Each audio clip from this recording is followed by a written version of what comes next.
All right. Kia ora tātou. No mai, haere mai. Welcome to our... What is the date? 31st. Welcome to our council deliberations long-term plan meeting. I was just checking what the day and date was. It is Friday the 31st of May 2024, and thank you, colleagues. We'll be doing our best to be out of here by midday at the latest. But again, that's reliant on people in the room. So before we do that, we'll start with karakia. Councillor Fitzgerald, could I ask you to open for us? Thank you. Kia ora. Mōrene te rangati e te kāheka koutou mai noho mai nei, me karakia tātou. Tūtaua mai I runga, tūtaua mai I raro, tūtaua mai I roto, tūtaua mai I waho. Kia tau ai te mauri tū, te mauri ora, ki te katoa, haumi e, hui e, tānaki e. Kia ora, thank you, Councillor. Right, just in terms of health and safety, we'll just do that very quickly. Fire and emergency, unlike the unlikely event of an emergency, we will exit through the green signs that we entered. We'll evacuate to the assembly area, which is the clock tower in the square to Maraehine. It's a non-smoking and vaping facility. Again, unlike the event of a defibrillator, it's located outside in the entrance to the customer service centre on the ground floor. Any incidences, please report those to our administration. All right, well, again, welcome councillors and to those in the gallery and online. We're back into 2G, and through our list we had a couple that we were brought back to the table, and this is around G33, and this is that around from Councillor Naylor that Council amend Te Manawa operational grant funding to year one, $3,706,899, year two, $3,855,537, and year three, $3,963,012. Councillor Naylor. Mr Mayor, could we just leave this till a bit later because Councillor Wood indicated he would like to be here for this one? Well, we're doing it. No, it's people know we're here. If I did that, we'd be playing dodgems. I'm sorry, it is what it is. He can come online. You can ring him and get him online. Oh no, he's got a meeting at the moment. So, thank you. So, Te Manawa's part of Te Manawa's submission was requesting additional funding, and that relates to, sorry, I haven't got it in front of me at the moment because I wasn't expecting this just yet. I think it was 151,000 in the first year, 279 in the second year, and 300 and something thousand in the third year, over and above the usual CPI increase. That came to our February committee and was already included in the draft to consult on. And just given the feedback for us to have some restraint, and given all of the other areas that have asked for funding, and some of which we've said yes to, some of which we've said no, some of which we've done a partial amount, this would indicate an extra $75,000 over and above CPI in the first year, an extra 100,000 over CPI in the second year, and an extra 125,000 in the third year. So that I felt that was probably a more moderate approach given the current environment and the request from our community to have some financial restraint than granting the full 800,000. So that's about 300,000, a bit under half of what they've asked for. All right, Councillor Barn. Thank you, Mr Mayor. Speaking not in support of the motion. First, I want to be really clear. Amend Te Manawa operational grant. This is reduce the proposal that has been out for consultation. And reduce the proposal that has already been through committee, and we talked to Te Manawa about their proposal. And to lump it all together and talk about CPI actually is disrespectful of the proposal that Te Manawa put up. Their year one amendment that they asked for was $151,700, which is the only part of their proposal which is to do with CPI. The reason for their proposal is that CPI is just not cutting it. And we're going to hear more about that this morning. We know that internally, 8% of our own rates increase was because the cost of doing business is running way out of control, way ahead of what CPI indicates. We don't use CPI for our own measures, so it seems a little inequitable that we would expect other people to. They've talked to us in this chamber about the trouble they have in recruitment and retention of technical specialist staff. That has been an ongoing problem for the last 3 years. They're going backwards in that.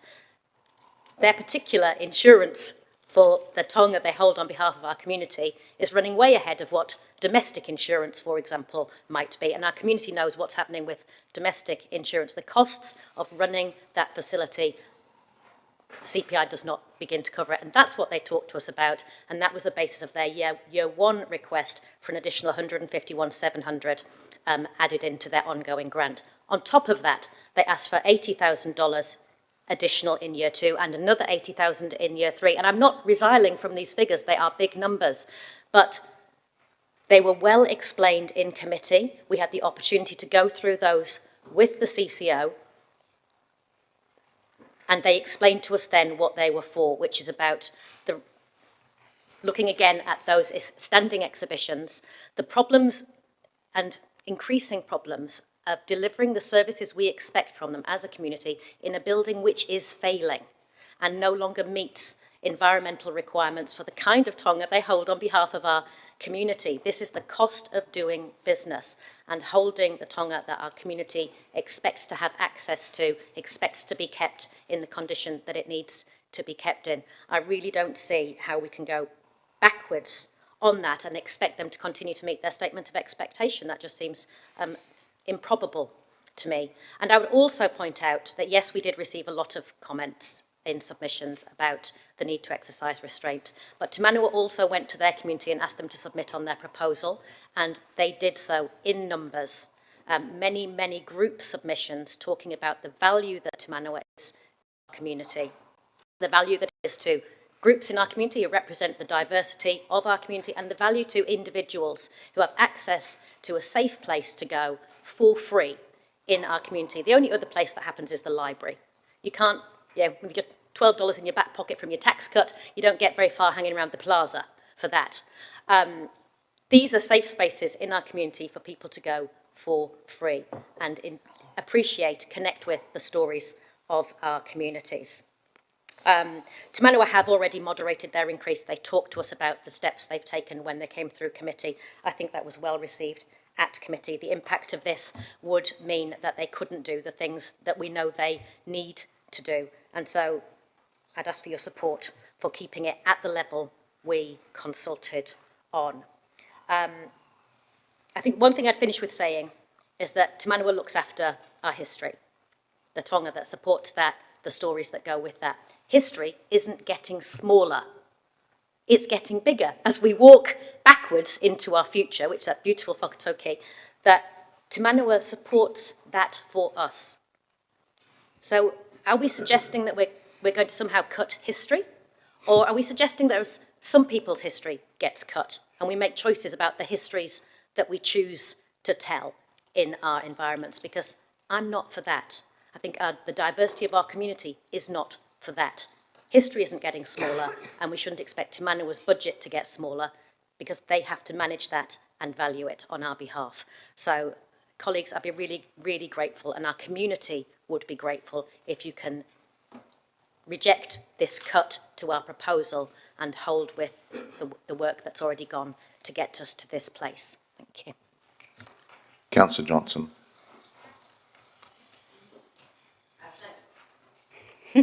Thanks, Mr. Mayor. I won't be supporting this proposal, and I'd urge you not to support it either.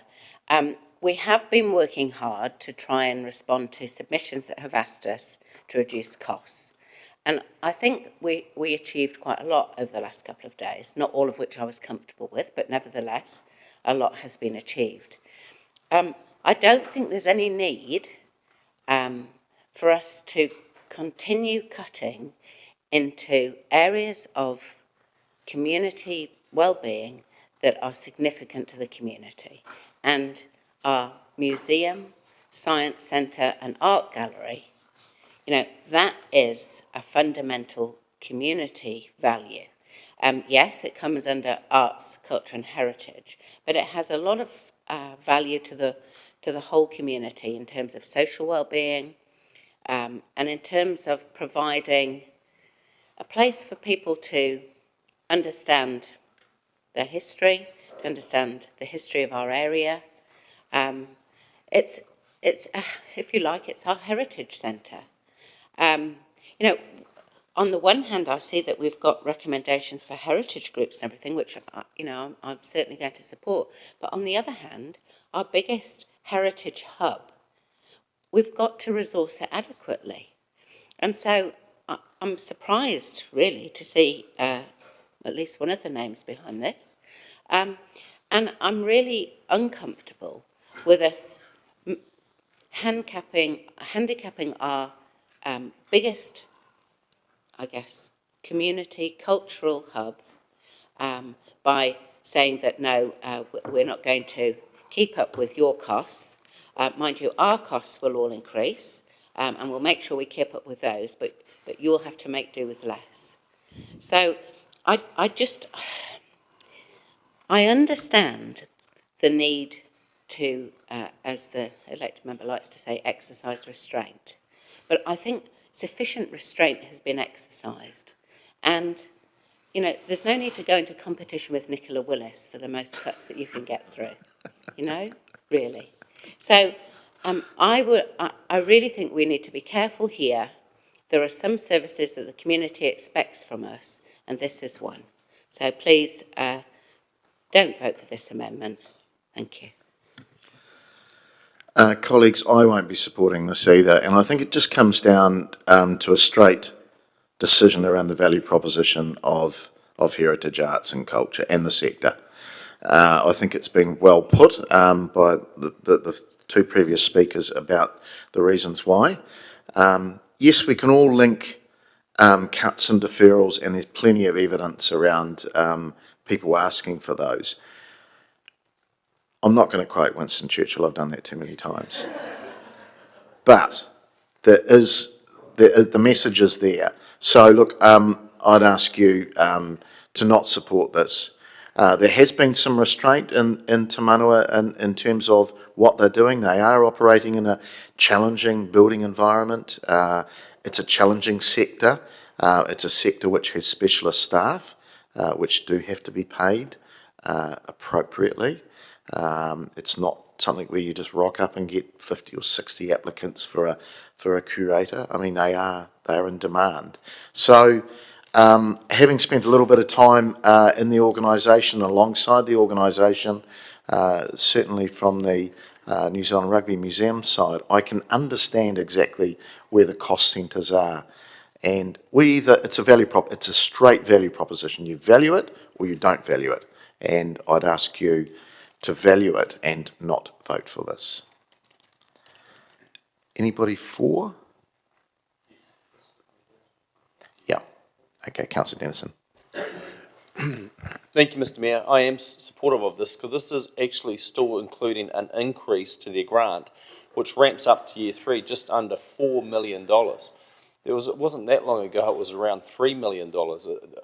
And so I don't think our history is growing that fast in the number of 10 years. So I think recognising it is an increase, understanding that it is free to enter, and with the current numbers, it's at least $24 a person that the city's subsidising for people to go through the front door. And so that's the kind of figure that I'm using in my rule of thumb. Two ways you could look at this. That some of the exhibitions that they have, they said they don't want to charge for exhibitions, but many museums and do charge for different exhibitions, their decision is now costing our ratepayers more. And so for anyone that does go through the door, I can just reiterate, it's at least $24 per person that the city's covers. And so I'm really comfortable with the moderation. The notion that we've done all our hard work the first 2 days and we should be really celebrating that and just taking our foot off the pedal and just saying, oh yeah, let's just keep things moving into it. I just see this as, I'm not going to take my foot off today because we've done good work and let a chance for all that to be recede back out, like the tide going back out again and just bringing the rates back up again. So that's a view for the day, but on this, I'm supporting this recommendation. Thank you, Mr. Mayor. All right, right a reply, councillor. Thank you. I think there's been some really emotive comments made today. We are not cutting history. We are not going backwards through this recommendation. What we're doing is actually saying yes to a request for some additional funding, but just not all of the additional funding that's been requested. We're a city of 92,000 people. We need to invest in our museum. The investment in our new museum needs to be proportionate to what a city of 92,000 people can afford.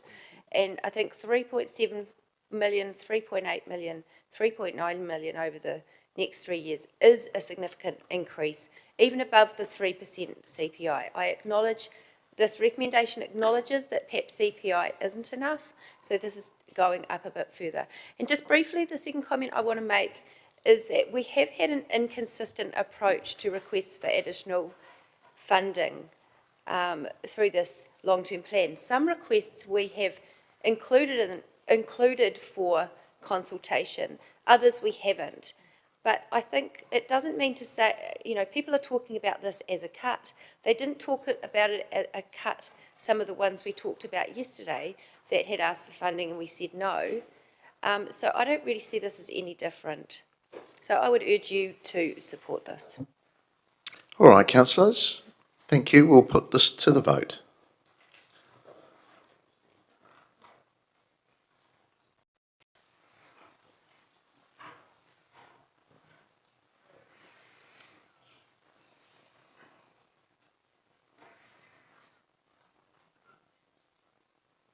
And has failed 4 votes for, 10 against.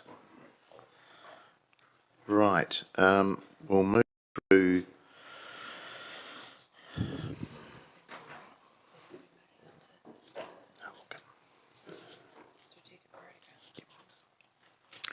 Okay, move to G34. And this is around operational expenditure. This is around increases bringing forward or additions. And the first one from Councillor Johnson is that the council increase the funding for strategic priority grants by 30%, 479,000 in year one. This figure to be used plus CPI adjustments from year 2. Councillor Johnson. I was just going to say, have we got the right figure in there, but they've just changed it, so. Okay, sorry. Okay. That just changed as I was speaking. 453,000. Over to you, councillor. Thanks, Mr. Mayor. There was a bit of discussion about the figure and what we were using as the base, so that's probably why there's been some changes. So look, councillors, I acknowledge that this is going to be a difficult ask, but what I would say to you is we've heard from a lot of submitters about the need to invest in people rather than in buildings. And when we were dealing with the capital funds, I think we listened to that in terms of significantly reducing the amount of investment that we'd proposed to put into buildings. But we need to balance that up with some increased investment in people. And I did ask the officers what they thought would be the most effective way of doing that. And the answer that I got back, that you all would have seen, is that the most effective way for us to do that is to increase the size of the grant funding that's available through strategic priority grants. And the reason is because we ourselves set the strategic goals that we're trying to achieve through that funding. And then staff allocate the funding to community organisations who can achieve those aims. And as we all know, the value that we get from funding community organisations to do the work is much greater than the dollar spend that we're putting into it. Because many of the organisations are able to use volunteer work. They're also able to leverage other grants and funding because we support them in the first place. So there's significant value in the money that we spend in this way. The second thing to say is that we also had a large number of submissions from community organisations themselves saying how difficult it was for them at the moment in terms of their costs going up faster than their funding. And that's in terms of wage costs. So it's very difficult to retain people. I don't know if you're aware, but the community sector doesn't pay very well. And if you want good people, you've got to pay reasonable wages. The other problem that we've got is that the costs for community groups are also going up more rapidly than the grant funding is predicted to go up. So the same way that our costs, start at an increased rates of 8% just to cover our increased costs, community groups have similar pressures. And I think there was a large number of submissions from those groups themselves that represent hundreds, actually, of community groups saying that we need to give some serious consideration to increasing funding. Now, as well as that, we've got to account for growth in terms of population in the city. So I don't come every annual budget asking for an increase in strategic priority grants. It's every 3 years that we consider whether the size of the pot is big enough for the needs of the community. So we've got growth in population, but the other thing that we're facing at the moment that community groups are on the sharp end of is we've got increased need. With the difficult financial situation at the moment, many community groups are finding that they've got increased number of clients, increased number of people coming to them in increasingly desperate situations that they're trying to provide resource for. So I think there's a strong argument for increasing the sum that we allocate to strategic priority grants. Finally, just to say, we had a number of individual groups come to us requesting grants. I haven't gone down the route of putting through individual recommendations for each group because I would much rather that we formed an adequate size grant pot and then that those groups applied to that fund and then their applications could be prioritised along with everyone else. But just to remind you, there was Housing Advice, there was Creative Sounds, there was Amanaki STEM Academy, there was the Life Saving Group. That's just off the top of my head. So I do think that this is worth some serious consideration. Yes, it's going to add to rates. Yes, it's going to add to rates. But consider that we need to not just listen to the roughly half of submissions that wanted us to reduce costs. We also need to listen to those members of our community that asked us to make sure that we look after people in the community, the most vulnerable and those that have needs. And this is one way of doing it, and I think the most effective way, rather than doing individual grants to organisations. So I would ask you for your support on this. You'll also note that this is the only recommendation for more money that I have personally put up. So I've tried to exercise restraint myself. Thank you. Councillor, could I just ask you and the seconder, I'm just reading the room and reading the submissions. That's an incredible increase. Have you considered would you consider a smaller increase? Potentially, yes, but we did have a big discussion about it, myself and Councillor Hancock.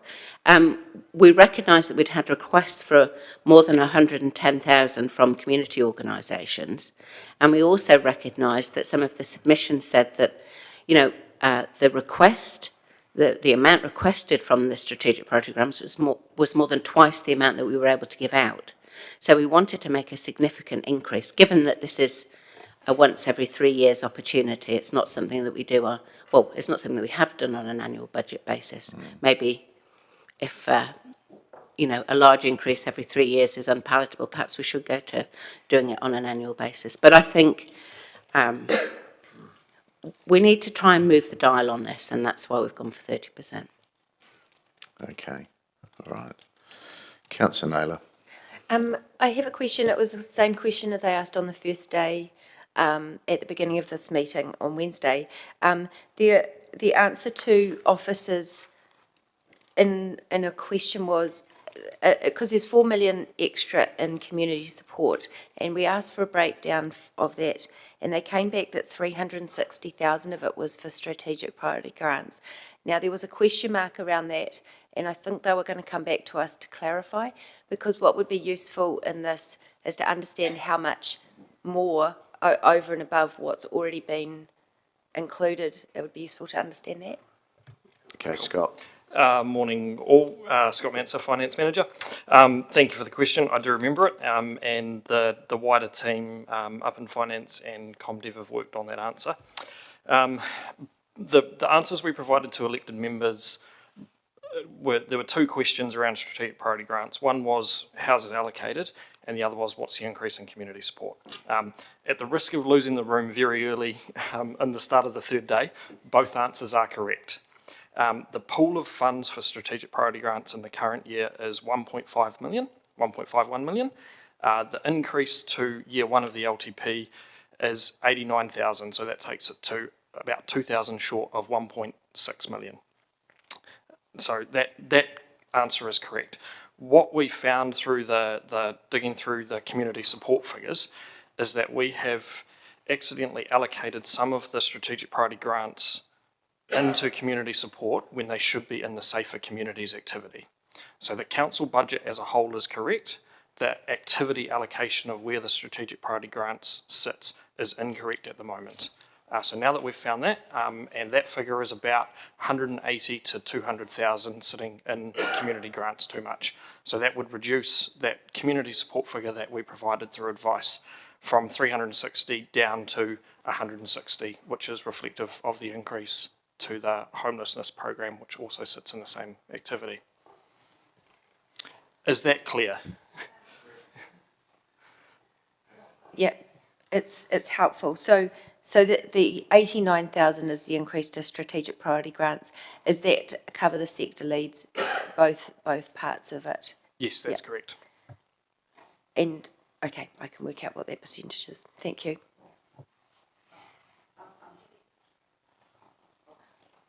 Okay. Sorry, Councillor Hancock. Yeah, thank you, Mr Mayor, and I won't repeat everything that Councillor Johnson has just said. Obviously, I'm in support of this. To really emphasise it is that the SPG fund is just massively oversubscribed in terms of, we just cannot meet the demand of the community in terms of funding organisations, and there are some very credible organisations that actually completely and utterly miss out on SPG funding at all because the envelope is just insufficient. And of course, the organisations that do actually access SPG, they are, as Councillor Johnson has already said, they are subject to, the whims of, the financial times that we find ourselves in.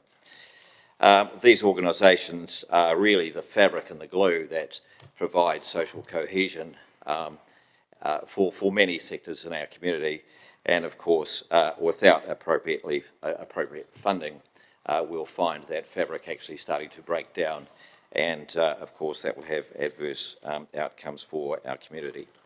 The other thing which I think we need to emphasise is that this funding actually drives a massive voluntary sector in our communities.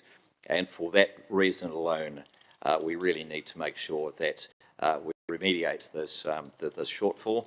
And I think 30%, given the number of organisations that can't access this funding, 30% is actually a very, very small ask and very reasonable. So I urge you to support it. Thank you. Councillor Bowen. Thank you, Mr Mayor. I am absolutely in support of this, for me, this flows from the conversation we were just having about Te Manawa. CPI is not cutting it, and hasn't for quite some time. We've heard over many years now from our community sector that their ability to deliver programmes is going backwards, that they struggle to, they spend more of their time applying for funding and not doing the things that we want them to do, that the community needs them to do. The funding environment is much, much harder than it ever has been. And for all of these reasons, yes, they come to council and ask us to look at our funding as their major supporter. And I want to push back a little bit on the suggestion that's been made over the last couple of days that we are generous in supporting community groups. Yep, we support them, we fund them, quite large amounts of money. But I don't hear anybody saying that we generously support our roading contractor or we generously support our IT provider. This is not generosity, this is paying for things to get done.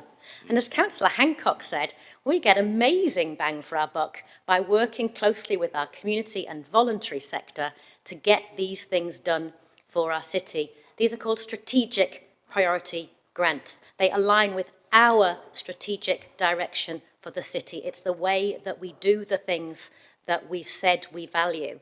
It's the way that we give effect to the things our community has said they value. We engage in good faith with community organisations and ask them to work on our behalf to do the things we want done. We hear from many of them that there are lots of things that they want to do as well as that, and their remit goes much wider, but they focus their attention on the things that we pay them to do, and they do an amazing job with the small amount of funding that goes to each one of those organisations. And I agree with Councillor Johnson that we haven't gone and asked to respond to the individual requests that have come.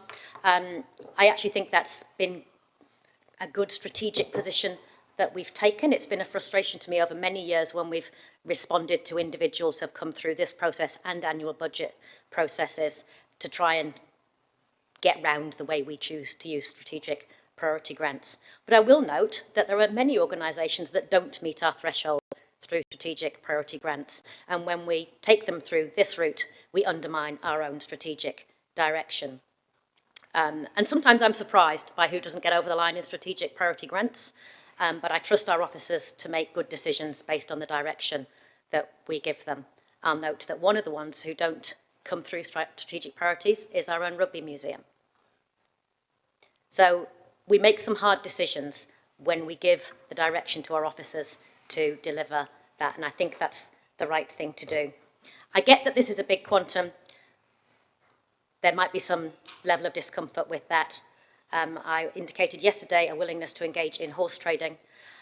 So should this fail, Mr Mayor, I will work to put up an alternative recommendation, and I'll signal that now, but I have no idea what that might look like at this stage. So I would seek guidance from those who are speaking after me. Thank you. Councillor Dennison. Thank you, Mr Mayor. Yep, this is an interesting one around the community needs. I think this is the right way where community groups should be doing their requests and having consideration against every other group. And so those other ones that have come through, I think it's quite right to decline as individual requests. So that's the principled approach. And then is the current amount enough? And with that slight increase, I'd recognise as 89,000 being noted already included in the plan. But I want to move an amendment to the current proposition before us that the strategic priority grants be increased by 10%, which would be a $151,000 figure in year one, and then the rest of the text being continued through. So recognising it, but understanding the impact this will have on rates equally, but understanding we need to increase the provision, and I'm of a view we should moderate it. And I'll look for a seconder, Mr Mayor. Okay, Councillor Naylor. Yep. All right, who's going to speak to that? If they just put their hand up. Okay, Councillor Harviter. Thank you. I don't doubt that many people in this room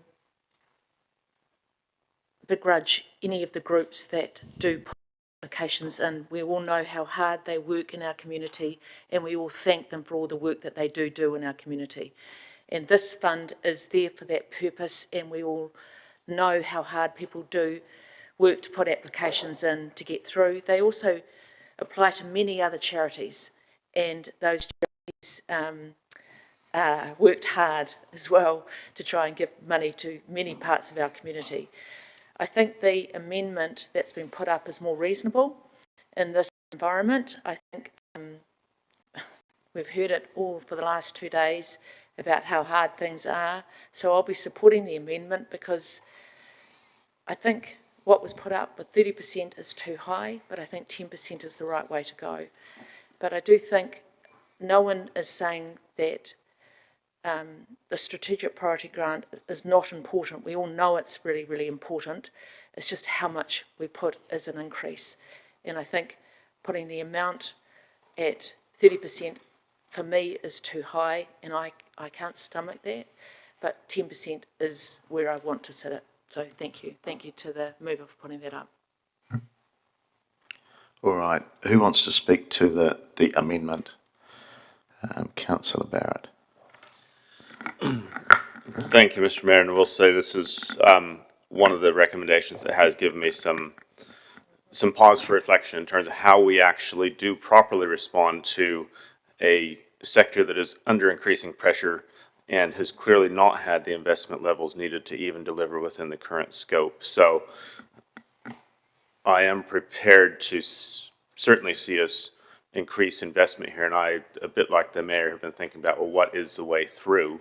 And would signal that my preference would be that if we do need to moderate the substantive, and I am speaking to the amendment, that we do that by way of phasing something in over a couple years. This is a 1 in every 3 year opportunity, and to cut it back to 10%, seeing what's coming at us, is just totally unrealistic in terms of being able to, in good faith, go to that sector and say, here is the resource that is needed to ensure that our community's social fabric is strong in the future. So I would urge you to vote this down, but I would signal at this point that I would have some interest in whether there could be a discussion around phasing the 30%, perhaps over a couple of years. That would give us just that little bit of ease into a better response to what the community needs through this sector and the community deserves through this sector. So please vote down the amendment, and then let's consider where we go from there. Thank you. Would the mover and seconder be interested in adjusting that, your figure to 15%? No? Only because there's already 89,000 included as an increase to Okay. the budget line. Okay.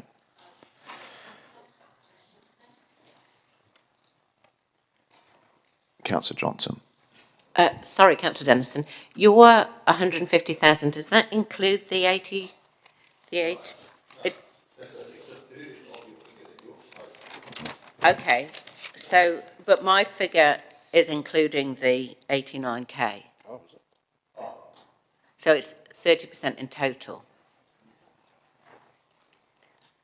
from the current year. Then it's including a third of it. Sorry.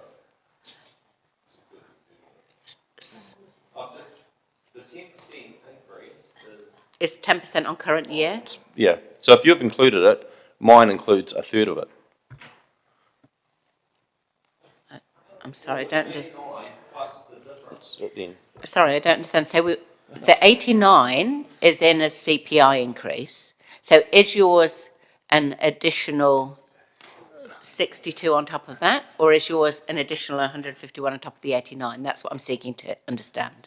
It's 151 on top, isn't it? yeah, it's just on top. Sorry, the difference is, however you want to skin it, it's either a third of what you proposed or it's the 89 plus the difference. So I'd say it's the 89 plus the difference is probably the correct. So could I be maths. clear, councillor, you're proposing 151 extra than what is in the plan now? Is that what we're talking? No. Admittedly, Mr. Mayor, sorry, admittedly, I wasn't, didn't appreciate that it was already included on top of the plan when I was speaking. I thought the officers said that the 89 was already in the plan. And so I thought this was on top, the 30% is on top of what's already in the plan. No, the 30% was on top of last year, so a total increase of 30%. Staff had allowed for an increase of CPI, which I suppose was 7% or something? Oh, I'll let maybe. Because that was the officers can advice I got when, include. after I put my figure in. Can I to just change get it. Scott to just confirm, because I'm unsure what we're voting on. What I just mentioned to Hannah was, could we get the words "a total increase of X% over the current year" into the recommendation? Okay. Yeah. If everyone's Okay, then so, it's very clear what the Yep. percentage is a figure of. so councillor Dennison, what do you want to put in there? Because I think it needs to be clear. I'm happy to be guided by the officers. I think an increase by 10%. I would also say that the other recommendation is not very clear then equally, if it's increased by 30,000 to 30%. Okay, so So it's saying here across that, both recommendations. okay, so it's saying here that the amendment that council increased funding for the SPGs by 10%, 151,000. Make that number out. In year one. A total. Now, that's clear. Yep, okay, I'm happy with that. Are you happy with that? Yes. Okay, Yeah, so, okay. but that doesn't include the 89, is that correct, Scott? That does include the 89.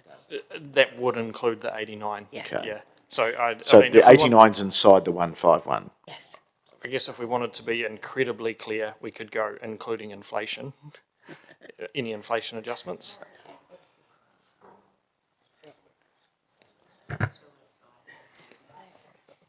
Okay, I'm trying to help everyone here Yeah. without confusing it too much. Yeah. So, sorry, am I speaking or not? yes, please speak. Might regret that. No, I'm not going to support this because it isn't really enough of an increase to turn the dial.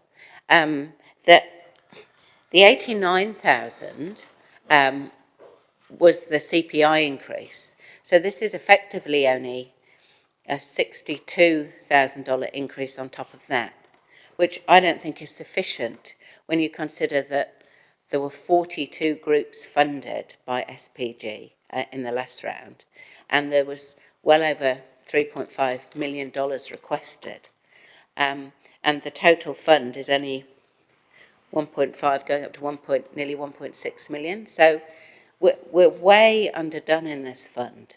And I don't think that an increase of 62,000 on top of CPI is going to make significant difference. So I would ask you to vote this down, and I'm happy to reconsider the 30% to something a bit less, but I think 10% is too far. All right, councillors, I have some, this is a difficult one. I have some real sympathy with the amendment, but I just don't think it's enough either. I'd just signal if this fails, I'd like to perhaps put up something that's more in the realm of 15% in year one, and possibly in year three another 15%. Something along those lines, but at the moment I just don't think we're doing enough, but I appreciate where Councillor Dennison is going with this. So I won't support the amendment, but I'm not in total agreement with the substantive either. Just signalling that I would put something else up if this fails. Okay, is there anybody else wishing to speak to this amendment? Okay, Councillor Naylor. Thank you, Mr. Mayor. Look, I do really value the work of community groups, and am actually comfortable to increase over CPI. CPI was already 6%. This would be 10%, but also just wanting to acknowledge that we've also added another 63,000 in the investment in community space in the areas of food resilience and youth. So if you included those, we'd already be at about a 15% increase in this space. And I just also want to bring to colleagues' attention, this is not the only investment that we make in terms of funding to the community space. We've got the Community-Led Initiatives Fund of 180,000. We've got the Community Development Small Grants Fund of 245,000. The Community Training Fund of 20,000. Look, there's a list of about another 10 funds that we fund the community significantly to the about $2.8 million that is included in our current budget. So in terms of the support, we already fund the community, and all of those funds do have the CPI adjustments. I think we actually are investing significantly in this space, and I just think, given the feedback, we do need to think about those who are vulnerable also, who are having to pay these additional costs. So I think 10% is very significant increase given the whole perspective of where we're at the moment. Councillor Bowen. Thank you, Mr. Mayor. I'm not supporting the amendment. As has been said, it's actually only an increase of $62,000, which just seems a little light for my liking. I think I'm much more comfortable in the 30% space. But Mr. Mayor, if you have a recommendation that gets us to that over time, then I will second that recommendation. If we can get 15% in year one and head towards 30%, that would be more where I'm sitting. I did just want to point out that when we started at the end of day one, which feels like a very, very long time ago now, we reduced an operational budget from $200,000 a year to $40,000 a year. That was an operational budget that was supporting a community group. So there's $160,000 a year in our proposal that we are now not using to fund the lease for the Multicultural Council, which is more than this increase is proposing. So we've made cuts in the community space, which those of us who are invested in that sector do not do at all lightly. That was not a recommendation I put up lightly. But I think our investment should be in people rather than buildings. We saved $160,000 a year there in day one. That should be the very minimum we will be looking at here, and this amendment doesn't get us there. So I'd urge you all to not support the amendment and look to the alternative recommendation the Mayor is bringing, or the substantive in that. That's certainly my preference to give effect to and what our community has asked us to do. Okay, Councillor Dennison, you want to write a reply? Okay. In the interest of time, thank you very much. All right, we will vote on the amendment, please.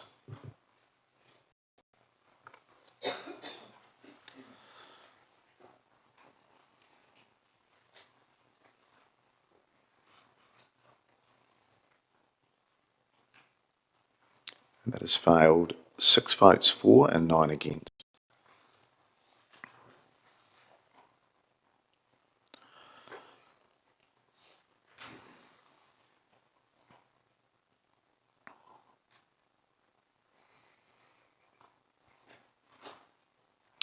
All right, I've got an amendment. Amendment. Yes, hopefully Councillor Bowen will second it. So I'm looking at putting a 10% increase each year, years 1 to 3.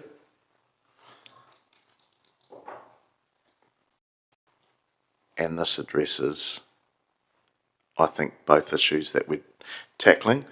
The affordability issues, which we spread that over time, but also the request of trying to get this important fund to somewhere near the level that has been asked for. So, councillors, look, I think this is a compromise. It's middle ground. I'm not comfortable doing 30% in one hit, but I do understand the real work that these community groups do.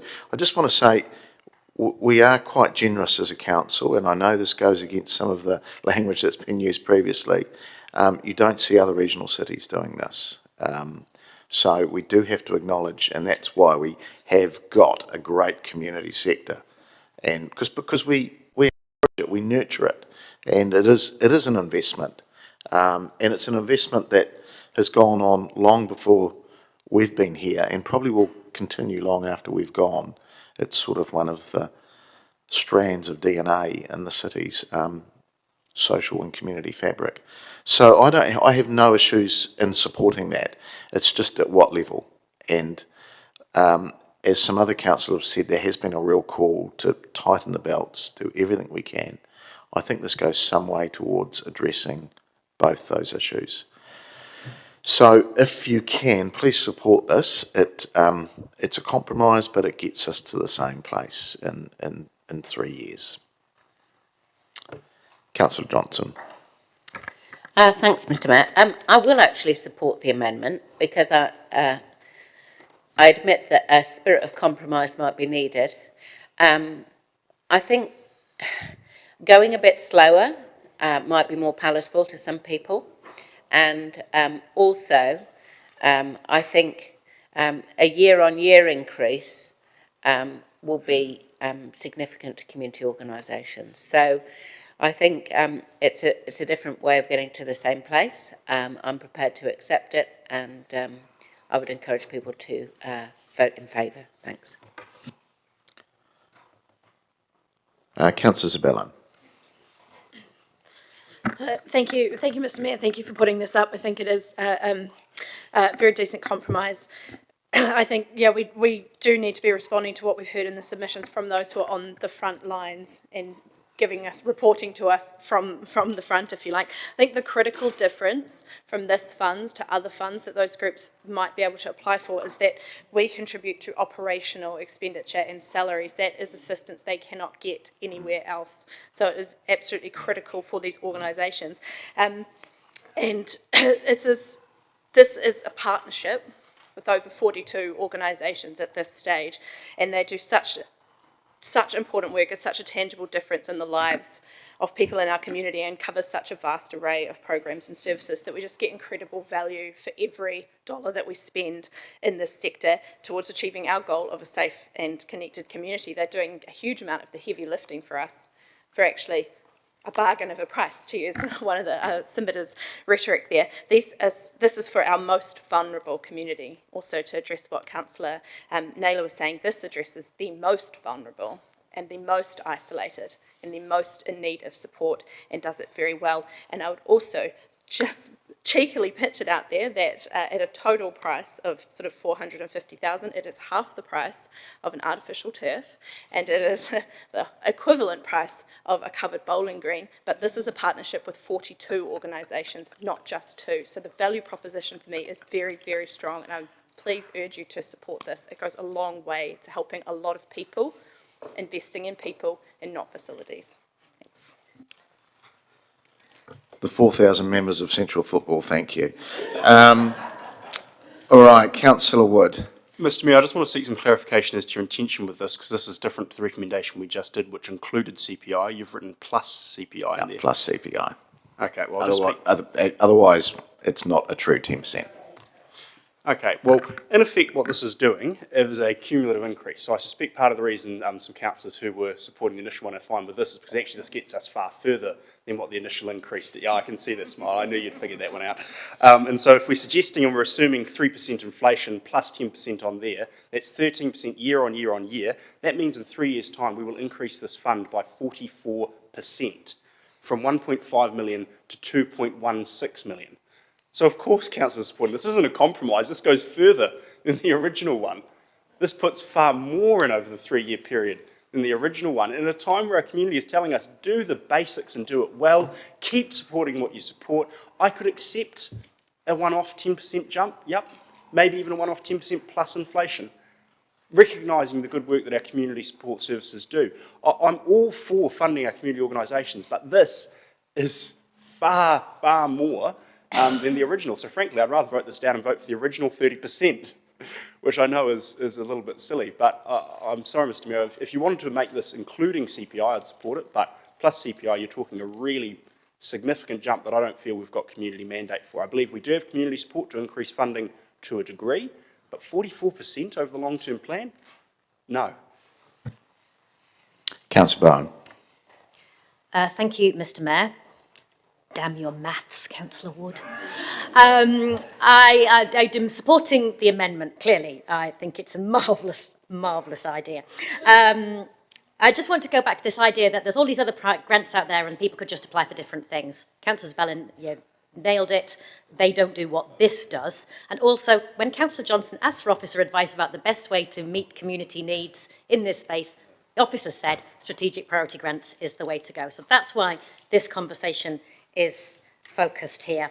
I want to quote somebody much wiser and cleverer than I, who said, I think just yesterday, by accepting this, we go slower to go further. And that's what this does. It enables us to take our community with us. It's a proportionate response, and it meets the needs on both sides of this debate to do the basics.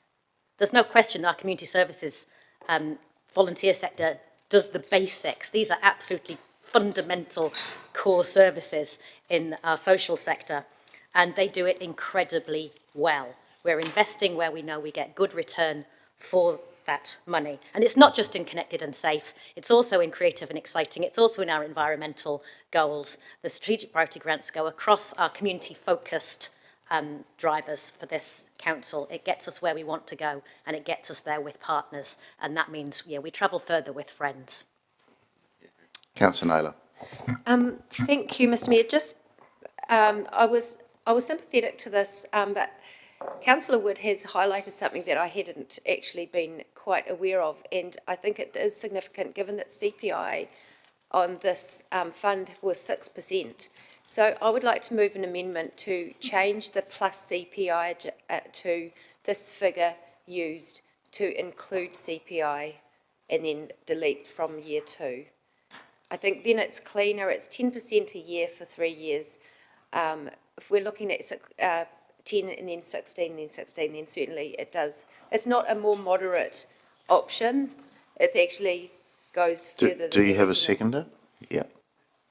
Okay, Councillor Wood, we'll just get that up.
I think.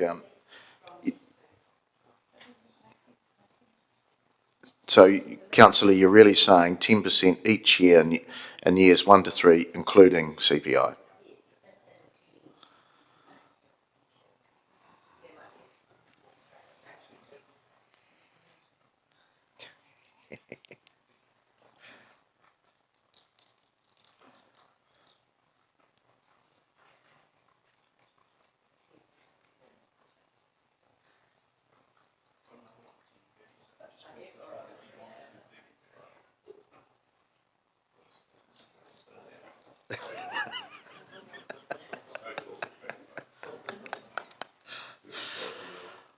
Okay. Now, this new amendment, is there anybody, okay, who wants to speak to this? Councillor Johnson. Unfortunately, Councillor Wood has alerted you all to the maths of the situation, but this new amendment would actually result in less of an increase than the 10% that we've just voted down. So I don't think that this is what the intent of the Mayor's amendment was at all. And I don't think that this would include this would achieve the step change in funding that we need to do.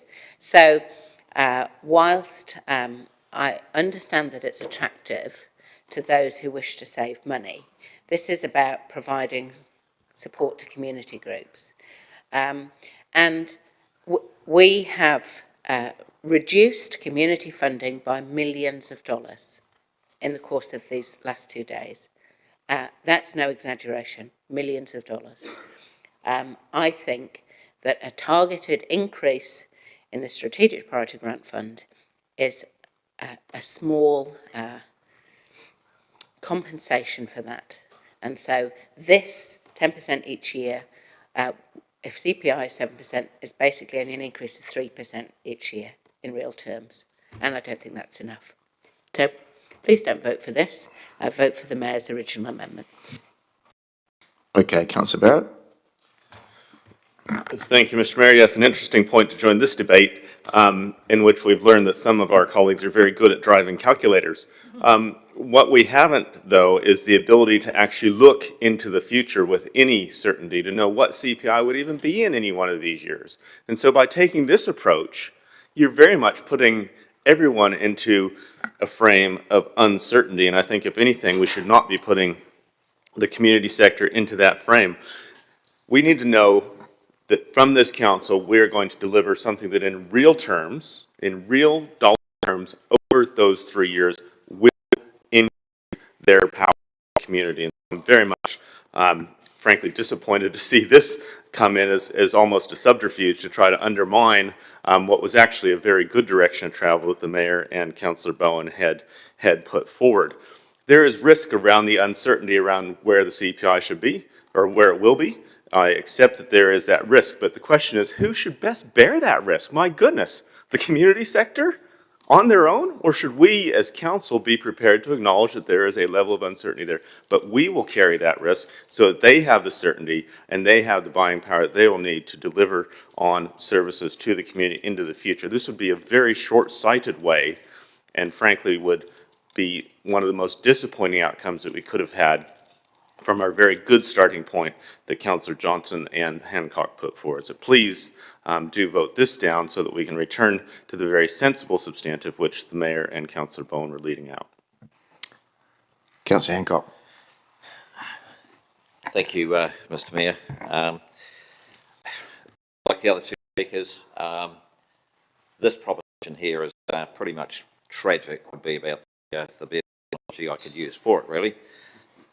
At very best, this is a 12% increase over 3 years, at very best.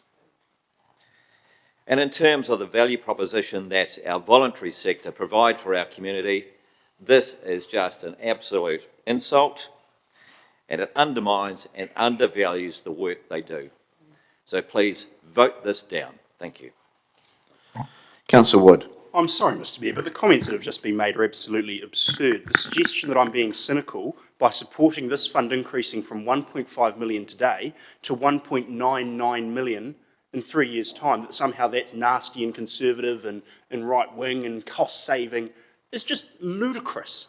That is a 33% increase cumulatively over the next 3 years. Frankly, I came into the chamber today with the assumption that I was just going to vote against the thing at all. I've been a bit open-minded. I've heard the arguments from councillors. I've compromised and said, OK, we'll increase it by 33%. And now you're saying that that is a disappointing and terrible and not listening outcome. What on earth are you talking about? What on earth are you talking about? I'm sitting here supporting a 33% increase. The argument was put yesterday that major cuts, oh, well, is 50% not enough, it should be more. Well, I'm going to put, is 33% not enough? Is that not enough of an increase for you? What more do you want? If you're assuming 7% inflation over the next 3 years, which is also ridiculous, when inflation's 4, that would be the original recommendation, take us from 1.5 million to 2.4 60% increase if you're assuming 7% inflation. So this is sensible, councillors. And look, if we hit crisis and inflation's 12% next year, okay, well, we'll review it. But all indications at the moment are inflation's going down. It was 4% in March. It's on track to be going down to lower than 4%. So this is still talking year-on-year real increases of 6 or 7%, which, as I say, cumulatively leads to a 33% jump in this fund. How is that radical? How is that a radical not to be supporting more than that? That is a significant increase in what we're doing. So I just can't understand the suggestion that we're somehow being horrible here. We're trying to find a compromise. I think 33% in 3 years is a really reasonable increase. Okay, back to you, councillor, for a right of reply. No. Okay. We're going to vote on the amendment that's there. 10% increase each year, years 1 to 3, including CPI. Please vote.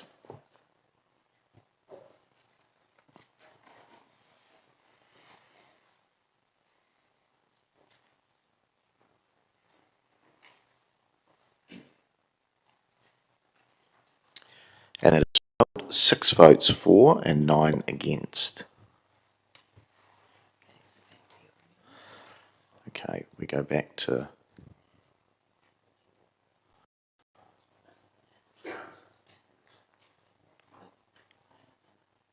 Okay, so we come back to the amendment around 10% each year in years 1 to 3, and the figure used plus CPI from year 2. All right, I've spoken, Councillor Johnson has spoken, Councillor Wood has, Councillor Naylor, so there's gaps. Anybody else that would like to speak, either in favour or against this? No? All right. We're going to put, I'm not going to speak any more on this, there's been enough gone, water under the bridge. So we will vote on the amendment there, which is a 10% increase each year in years 1 to 3 for SPG grants, but CPI will be used plus CPI adjustments from year 2. Can you vote, please?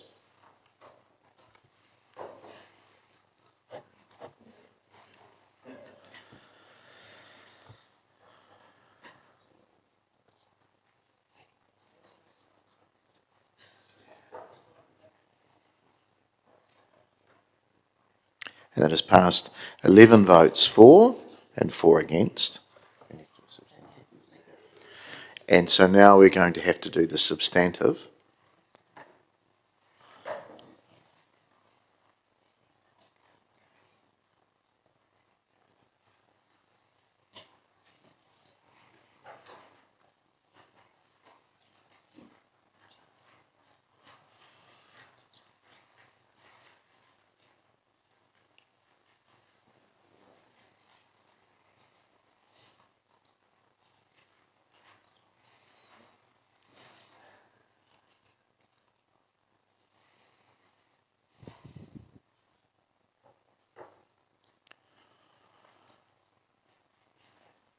All right, Councillor Johnson, you are fine to have your name next to that, and Councillor Hancock? I had a feeling you would. Okay, nobody wished to speak to it or not speaking to it? All right, we will vote, please.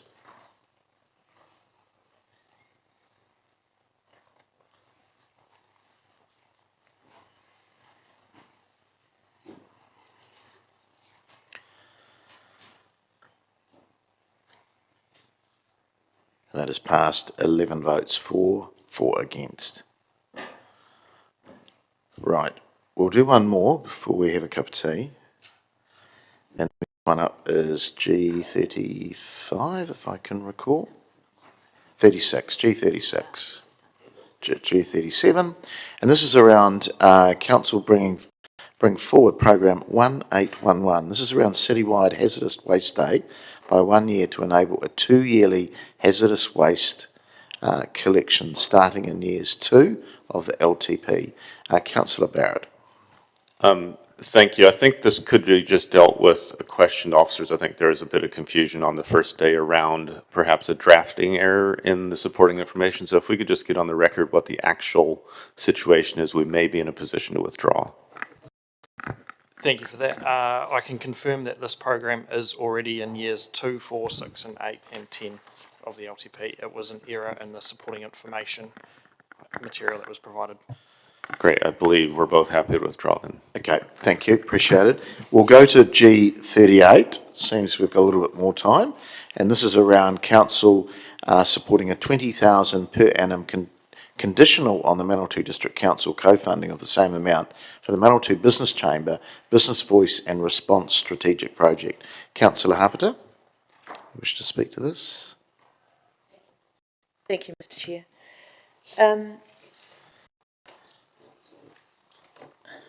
Thank you, councillors. So the Chamber brought this to our Chamber, and it was submission 1133. They did a survey where basically they found that there was quite a bit of feeling that things weren't going very well for members of Palmerston North and members of the district in terms of the relationship between the business sector and council. And so what they wanted to do was to have a person, and they wanted to both councils to fund this person, and the outcomes they wanted from this was to put a strategic project together. And the outcomes they wanted to to get out of this was to have a strengthened relationship between local government and business, and also so that they could build a business-friendly council. The second outcome they wanted was to have a unified voice that reflected the business needs, reporting to investment by central government in the region. And the third outcome they wanted was to have strengthened relationships between business and the tertiary sector. This grant would be an operational grant. So that's why Councillor Wood and I were putting a recommendation forward to put 20,000 towards this. Now that would only be a portion of what this would be in terms of an FTE, because for us it would be more like putting money towards it. We're not sure what MDC have done in terms of this, and I don't think the Chief Executive knows what this is either. It's sort of, it's in terms of, it's not work that CEDA have done, because we've asked that question. This is something quite separate to CEDA.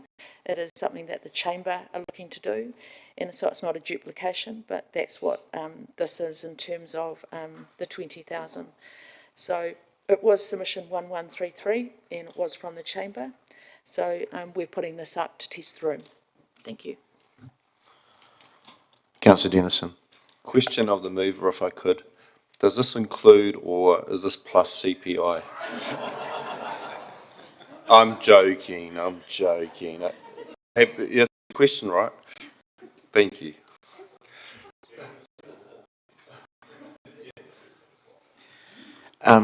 Question to you, Councillor. You know that MDC have not supported this?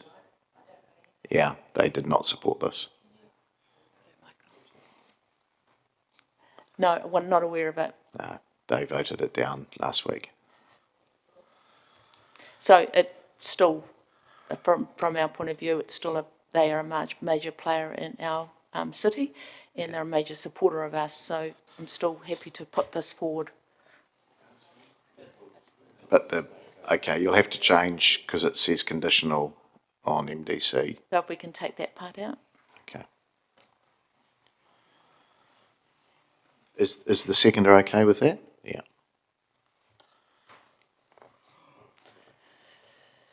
It's not a per annum charge, it's just one-off, and we'll see how things go. Oh, we have got per annum. Well, just a one-off.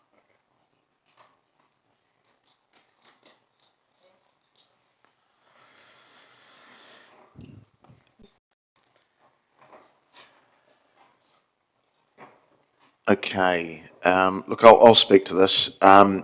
Look, I have some sympathy for the business chamber. I just don't think this has been terribly well thought out.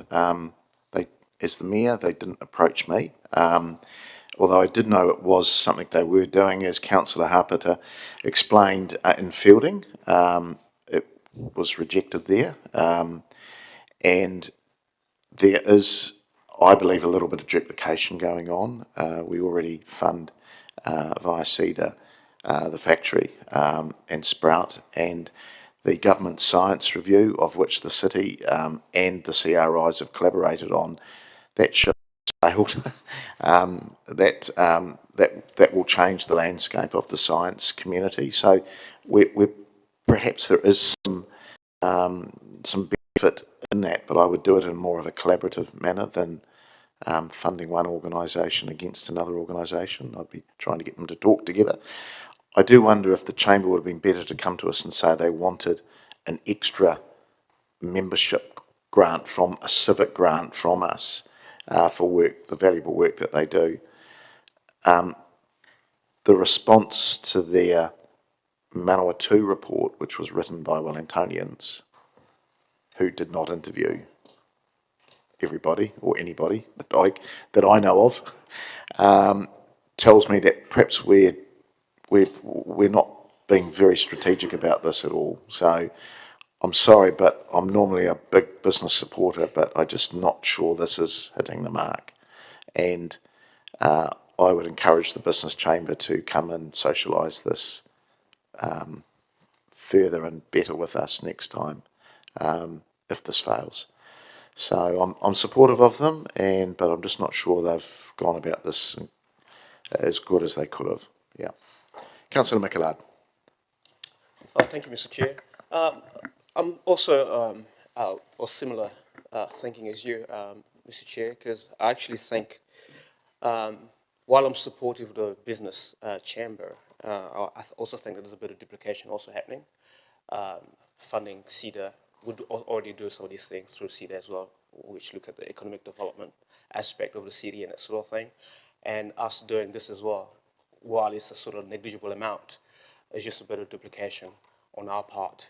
And yeah, so for those reasons, I'll be voting this down, but I do support the business community, attend many of the events and that sort of thing, but that could come through a different channel as well. So I'll leave it there. All right. Do you want like a right to reply? I just want to say one thing. I will push back on one thing that you said. They did put this through a submission process which had the application attached to it, which was, as I said, submission 1133. So it was socialised if you read the submission. So I'm just pushing back on that part of the process. So I'm not sure what other way in which they do apply when they have put it through a submission to our long-term plan. And they are not funded by the council in any other way because they are funded by the business community. So I'm just pushing back on that part of the process of this discussion, because that is the only way that they can come in the door. Anyway, just saying that, I'm happy to have your vote if you'd like to put it that way, but otherwise, see how you go. Thank you. All right. We'll vote on the recommendation G38 in front of us.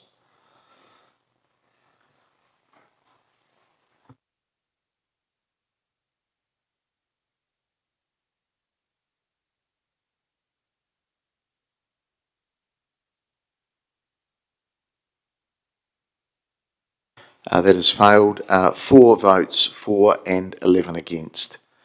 All right, I think that's the place to stop. Have a breather. We will be back into the chamber at 20 to 11. Thank you.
we move through to G39. This is around council creating a new program of 50,000 annually for the provision of civics education initiatives in the community, noting that these education initiatives will target all groups, just not schools. So I'll go to you, Councillor McLeod.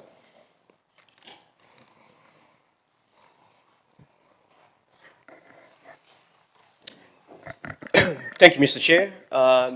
Just want to bring this recommendation before you, and I just want to thank, first of all, Councillor Zabelin for seconding this recommendation.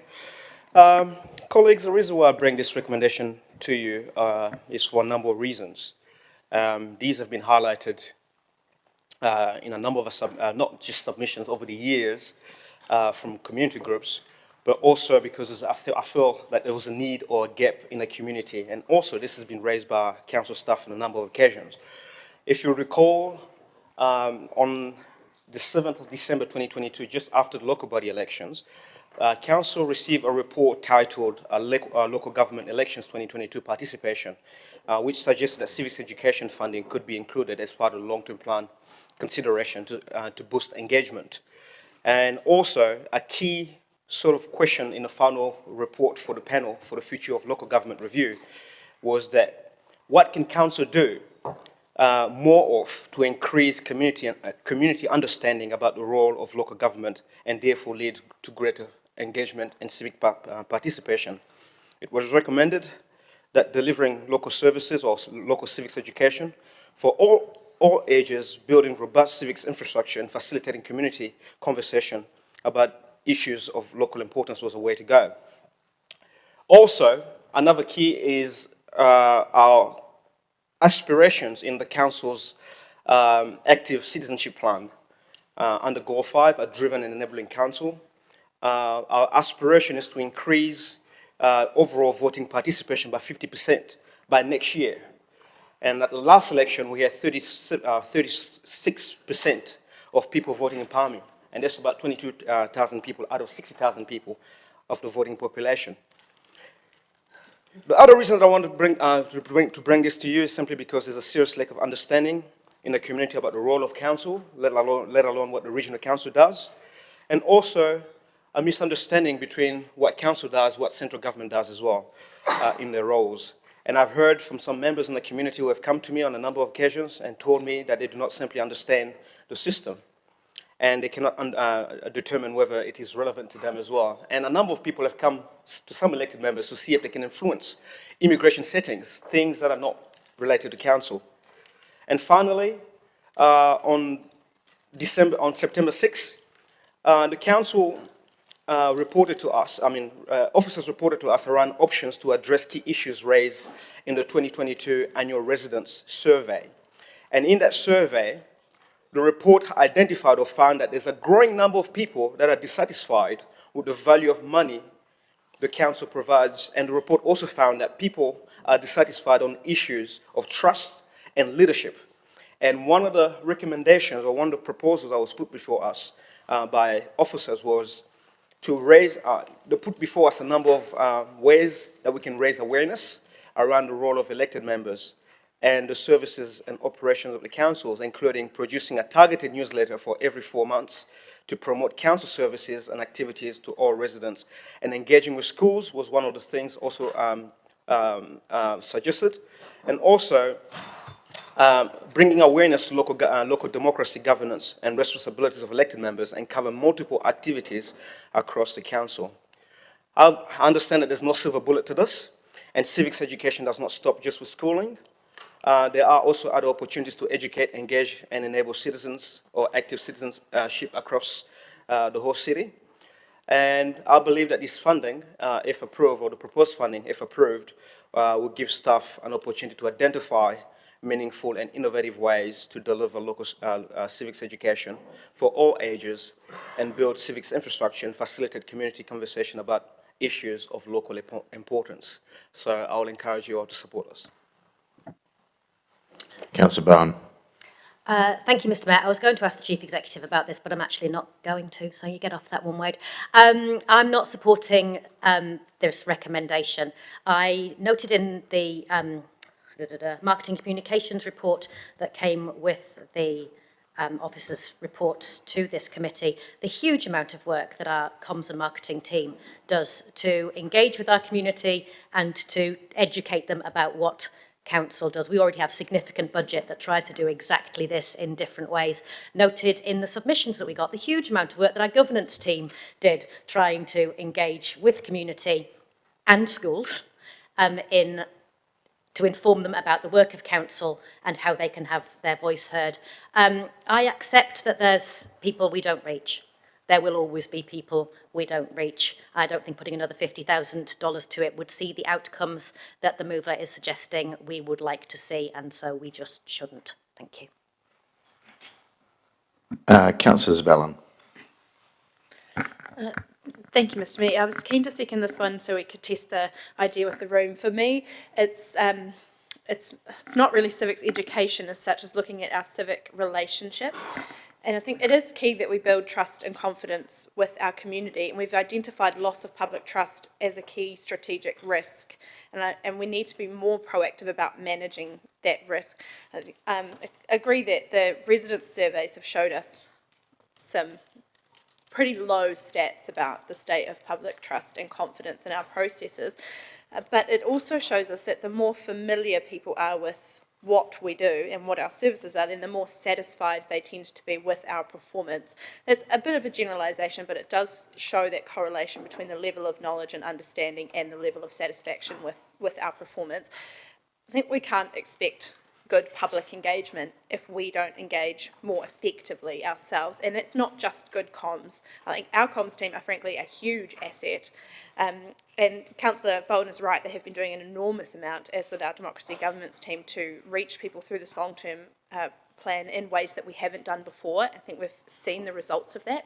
What we'd like to see is to send a signal that we'd like that sort of thing to continue, and to allocate some resource to signal that that should be a priority. It's not just about comms, it's about our whole relationship with the community and to trying to show that that is a priority for us. So that's why I've seconded this recommendation, and really just keen to hear what people think about the level of signalling that we give towards managing that strategic risk of loss of public trust. Thanks. Councillor Arnott. Thank you, Mr. Mayor. I'm certainly all for civics education, and you know, with only 30% of the city voting in the last election, I believe that's a bit of a shameful stat. I don't know, as we know, you know, comms do a lot of this and visit a lot of schools, and you know, I know some of us have certainly talked about, you know, happy to be involved in visiting places and going and trying to drum up some business for council. I, you know, certainly am all for that, but I don't know if it's a good idea to spend $500,000 on doing that, so I won't be voting. Thank you. Can I just ask the mover, what are some of the initiatives you're talking about that I'll correct some of the figures, it will cost us $250,000 for this? Oh, sorry. Thank you, Mr. Chair. I think if you heard me in my comments earlier on, is that there are a number of ways that you can increase civics education in the community. There are no silver bullet, but I think the goal is to actually give staff the autonomy to go out and find those innovative ways. There are schools, marketplace, and and going to events, community groups, and talking to them or promoting the work that council does on a local level. And also, this is not just about elected members, it's just about the whole of governance as well. Giving people a proper understanding of what the council does and that sort of thing. Coming and looking at the submissions that we had, there was a serious lack of understanding around what local government does, or local councils do, actually. People came to us in relation of transport and buses and that sort of thing, which relates to the regional council. Whereas if we have something in place and allow staff to go out and find out some of those other innovative ways to do it, but there are many ways of doing it. There's no silver bullet. Schooling is not the only one. You can go into marais, churches, school groups, and that sort of thing. There are many other ways of doing it, so there's no silver bullet. Okay. All right, look, I have some sympathy with what's on here. I actually think we're doing a lot of this already. So I won't support this, but I'll support the second one because I think we need a bit of an understanding of joining the dots and wrapping that up. I think it's on all of us to go and speak to groups, to speak to community groups, to speak to schools. I would do that 2 or 3 times a week within my role, and I know others do that as well. Service clubs, I know there's been invites put to all of you. There is a bit of a lack around what the regional council and what the government does, but I'm not sure it's quite our role to be trying to fix that. I know we have some flow down effects of that, and the buses aspect of things. If there's one way to engage people, it's Featherston Street, street sweeping, potholes. In all seriousness, it is, right? So maybe that's an initiative, I don't know. but I mean that in jest. But there is other ways, river pathways. Just this morning with the great work that Rangitane are doing, community facilities and community funding.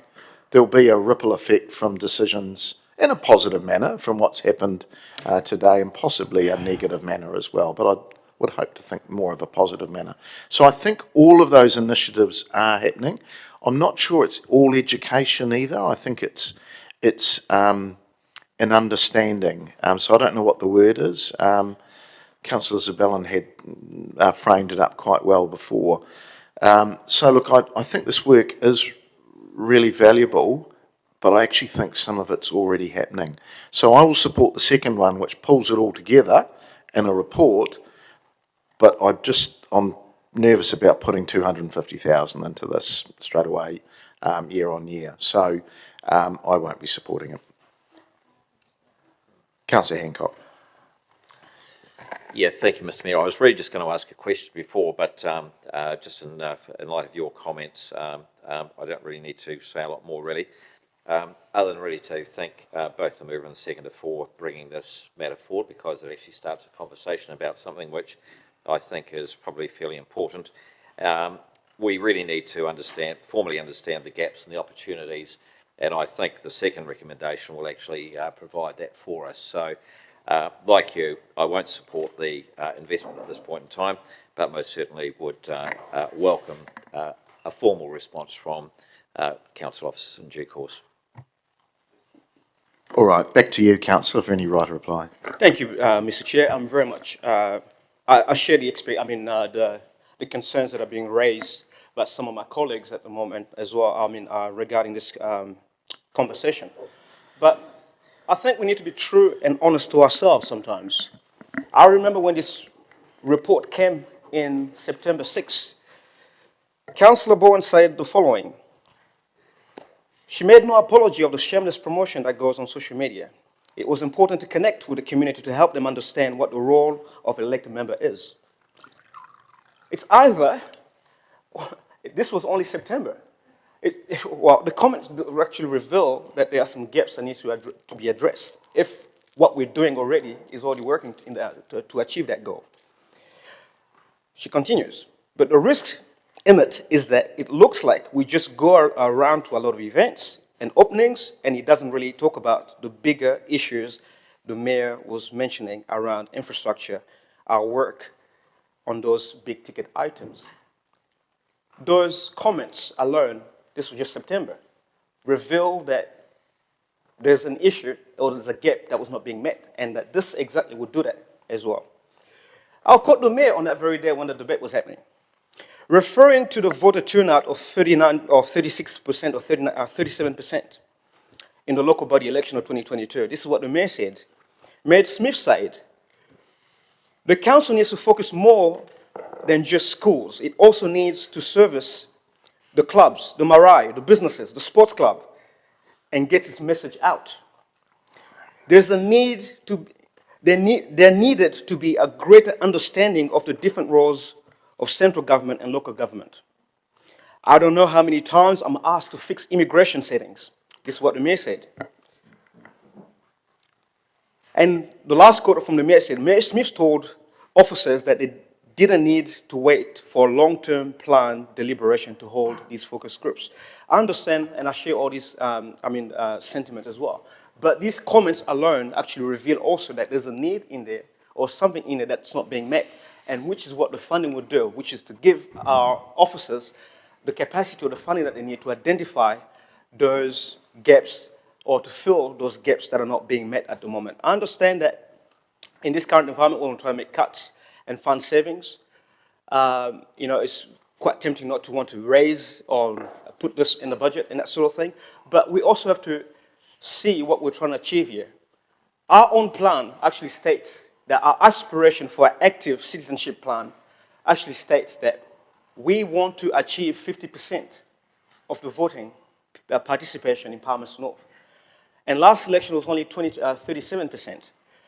And this goal is to be achieved by 2025. Now, how are we going to achieve this goal if we're not actually filling those gaps? That's the question I'll leave out there. But I'll let you guys vote however you please. Thank you. Thank you, councillor. We will vote, please, on G13.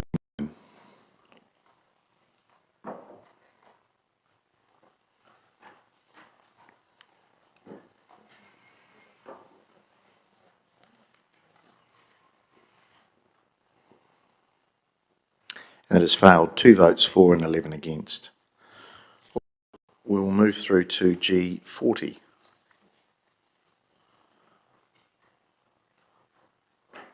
And this is again from Councillor that Chief Executive A develop key civics indicators to report against, and B provide a progress report annually to assess the effectiveness of civics education initiatives. Councillor McLeod. Thank you, Mr. Chair. I'll be very brief on this one. I think the key goal here is to actually identify some of the stuff that we're already doing and seeing how effective they actually are, and also developing some key indicators to report against on a yearly basis to see how effective our active citizenship plan, or develop key civics indicators to report against on a yearly basis to see how effective we've been in this space. And assess the effectiveness of the civics education initiatives that we currently have on hold at the moment. So I think it's a sensible thing to do, just to further identify the gaps that we have in our delivery of these services or initiatives, and assess them and see how we progress and review them as we go along. Thank you. Councillor Zabellin. Thanks, Mr. Mayor. Yes, just very quickly, and building off my comments from the previous recommendation, I'm very glad to second this one because I think it will give us a very good informational base to see how we're performing in building our relationship with the community and building trust and confidence in our leadership. I am on record as being a fan of KPIs, so this recommendation will bring comprehensive visibility to the scope and reach of the activities that we currently undertake and their impact. And we can track that and start to identify areas of strength and weakness. So please encourage you to support. Thanks. Yeah, councillors, I'll support this very quickly. I think this is a better way of addressing the issues that Councillor McLeod was talking about. I would also signal that we should be showing the initiatives that we're already doing. So there is an understanding that there is a lot of work going on, and it can track what people are actually doing, what the organisation's doing, and then see where the gaps are. So look, I'm more than happy to do this, support this. I think it's quite wise. Councillor, you don't need a right to reply? No, thank you. We will.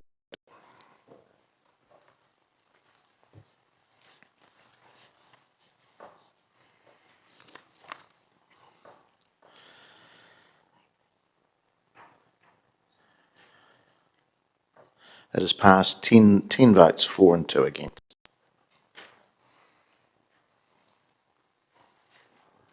All right, we move through to G41, I think.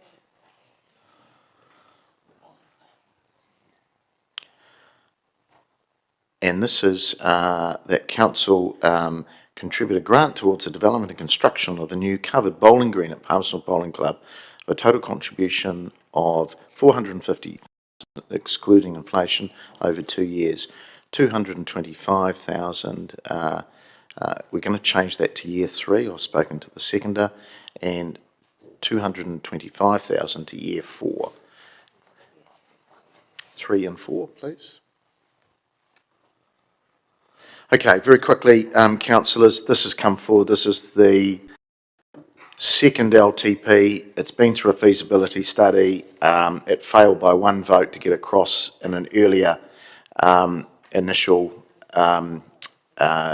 vote last 2 years ago, I think.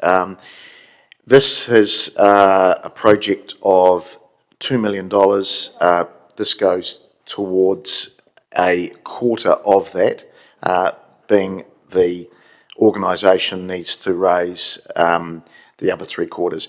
Just bearing in mind that this was part of a code sport-wide where they reduced their playing greens, releasing a lease back of Summerhays back to the council, and this was always an understanding that they were going to consolidate what they were doing with their bowling greens, and in some ways this is keeping to that wider plan over the years. It's taken a bit longer to get there, but they've got a strategic plan, they've got a site, they've got a group, and they submitted to us.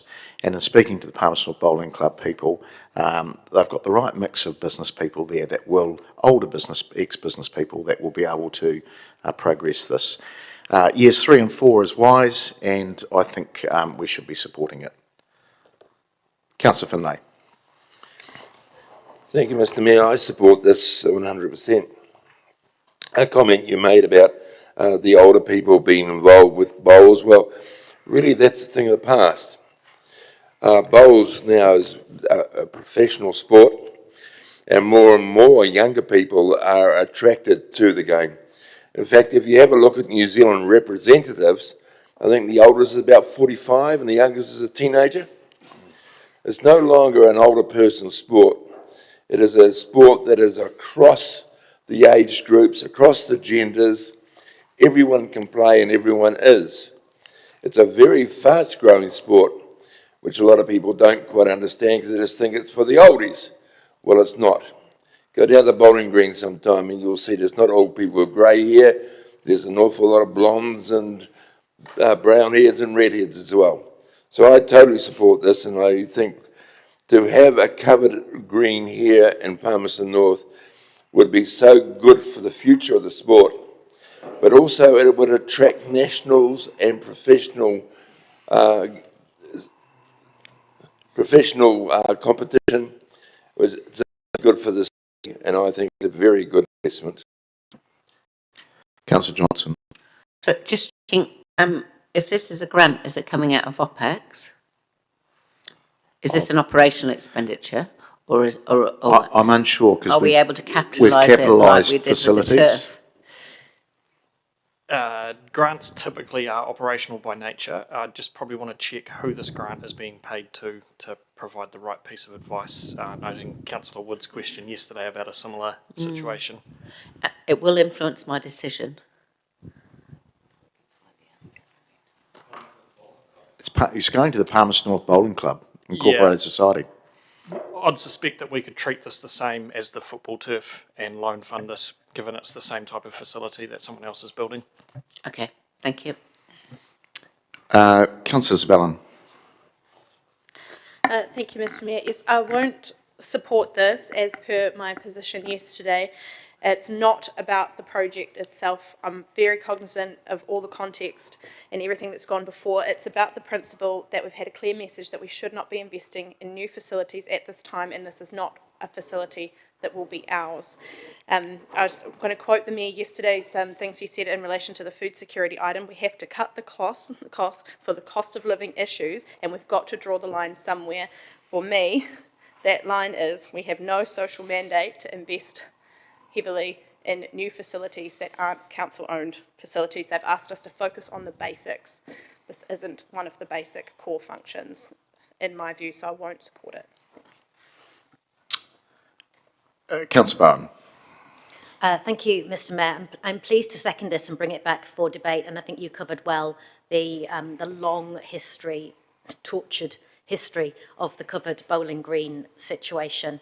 I think your Councillor Zabellin's absolutely right. We've received lots of submissions that asked us to do the things that she talked about, but I don't think that speaks quite to the longevity of this conversation with this part of the community, where we've stepped through a process, we've gone back multiple times and asked them to do better with their planning, to do more with their fundraising. And I feel like where we've landed now is the best deal we're going to get if we want to progress this. So, councillors, if you don't want to progress it, then I don't think we'll get a better offer than this. So saying no today probably means it doesn't happen, or that maybe they go and find that money somewhere else. But I've spoken about the difficulty of the fundraising environment out there before. I don't know that that's hugely likely, but this for me lands in a place that I can live with, and so I'm prepared to support it now and enthusiastically encourage your support. Okay, we've had 3, 4, anybody against? Councillor Naylor. Thank you. Similar to Councillor Zabellin, I can't support this. Whether it's operational or CapEx, years 3 and 4 are already having very high proposed rates increase. Year 4 is at 10.3 already.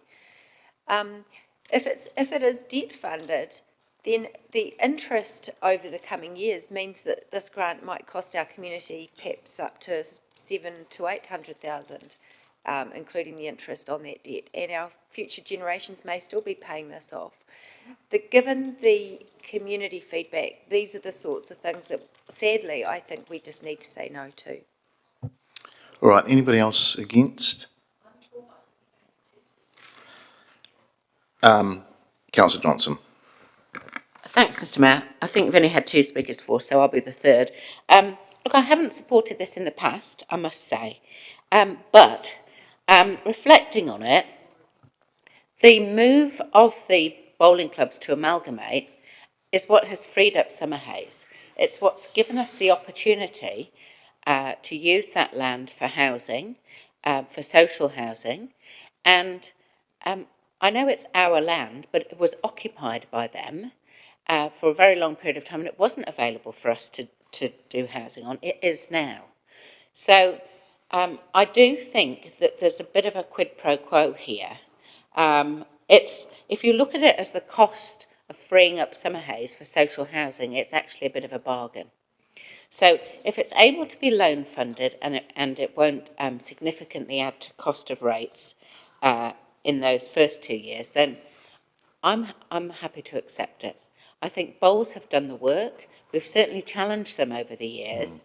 And I do feel there's a little bit of a moral obligation on us here, councillors, I have to say. They've done the work. We're not paying for the whole thing by any means. But as we all know, some council funding goes a long way to being able to leverage other funding. So I would encourage you to support this. All right, anybody else against? Okay, all right, we're going to go back to for the vote. So just look, colleagues, this club organisation's one of only 3 sporting clubs in the city that pays its way. It pays rates. So they are quite significant rate payers because they're right in the middle of town. There's 1,000+ bowlers, and I think Councillor Johnson just really covered it well in terms of what we've asked them to do. They've done their side of the bargain. I take it that members don't want to spend any more money on anything. I get that. But actually, we've already entered into a moral arrangement with these people. So if you don't vote this now, it's never going to happen, and there's never going to be a better deal. We're putting up a quarter. The city gets a facility of an international standard that's paid for by somebody else for 3/4, and it's on their land. They maintain it, and it's right in the middle of the city. And look, strategically, we've asked them to do so much. They're part of the regional strategic facilities plan, and they're meeting that. So they're actually meeting everything we've asked. So please, they've been through the mill so many years. Please vote for this. We'll vote.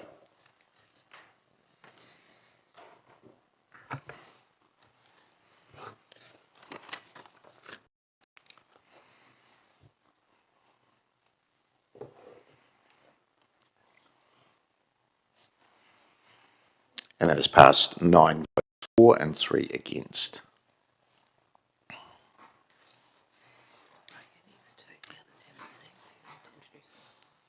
Okay. There's two more.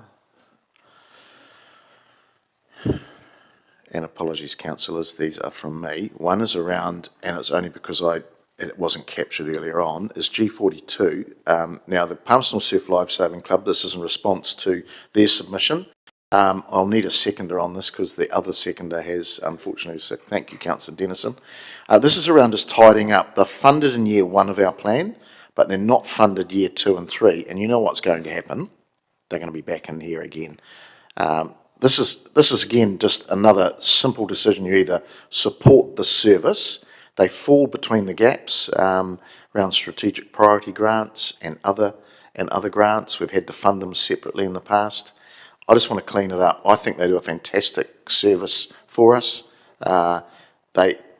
Surprisingly, we do have a beach at Himatangi. So, and also this is, we partner with MDC. They provide the other 15,000. So please support this. I think it's just pretty simple. You support it or you don't. Councillor Johnson. I don't think it's quite as simple as you've set out, Mr. Mayor. I mean, I do support them, and in the past I've put the money up for them to continue to be funded. But the last time I put the money up, I put up 2 years' worth of money, and that was to tie them into being able to apply through the strategic priority grants like every other community group. And so I'm not going to support this. It's not because I don't support the Surf Lifesaving Club. In fact, I do support them very strongly, and I think they do an important and valuable job. And I understand that they're staffed by very many volunteers from the city. So it's not about whether I support them or not. It's about the principle of how we're encouraging community groups to apply for funding through the strategic priority grants. I understand that sometimes groups may not be aware of the application process, may miss out in that respect. And to cover that, we allowed them funding for the last year and this coming year so that they can, during the time of this financial year, put their application to strategic priority grants and make their case, along with every other valuable community organisation in the city. So I'd encourage people not to support this. We want to encourage community groups to go into the normal process, and, you know, doing this will encourage other groups to not put applications in through strategic priority grants and then to come to us and ask for funding separately. So it's not whether you support them or not, it's what's the consistent approach that we're taking to community group funding. So leave it there, thanks. Councillor Naylor. Very much similar to Councillor Johnson. I think these, given that we've also just significantly increased the strategic priority grants, I think that's the place that they should be looking for. Councillor Barrett. Thank you, Mr. Mayor. I would acknowledge your comments and as well the concerns that Councillor Johnson's raised. And while hearing those concerns, I think for me it's a question of rules and where it might be appropriate to have exceptions. And for me, there's an appropriate exception where we have a situation where it is joint funding with a neighboring territorial authority that is making that decision for funding around their council table. I think it's fair and reasonable that we make that decision around this council table in that case. I realize that won't sit well with many as a justification, but for me that is a sufficient thing rather than actually lining up a political process with a delegated process.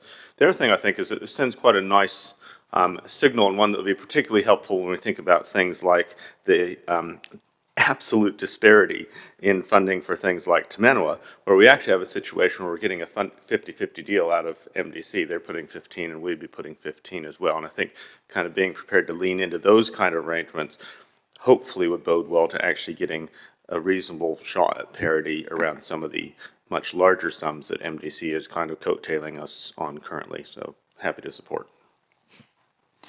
All right, just quick writer reply. I think, yes, we have the SPG fund and criteria, but there simply are some organisations that just won't fit it. So pushing it to SPGs, I'd almost say they probably wouldn't get funded because it just doesn't meet the criteria. And there are some exceptions. I don't think approving this will open it up for every single one because majority do fit the SPG, vast majority, but some don't. And this is co-funded too with our partners. And I like Councillor Barrett's theory of going to MDC on some bigger items too, because the city does wear the large majority of what I'd call regional things as well. This is something I believe we have to do. So please, I ask you to support it. It is about people's lives too. Thank you.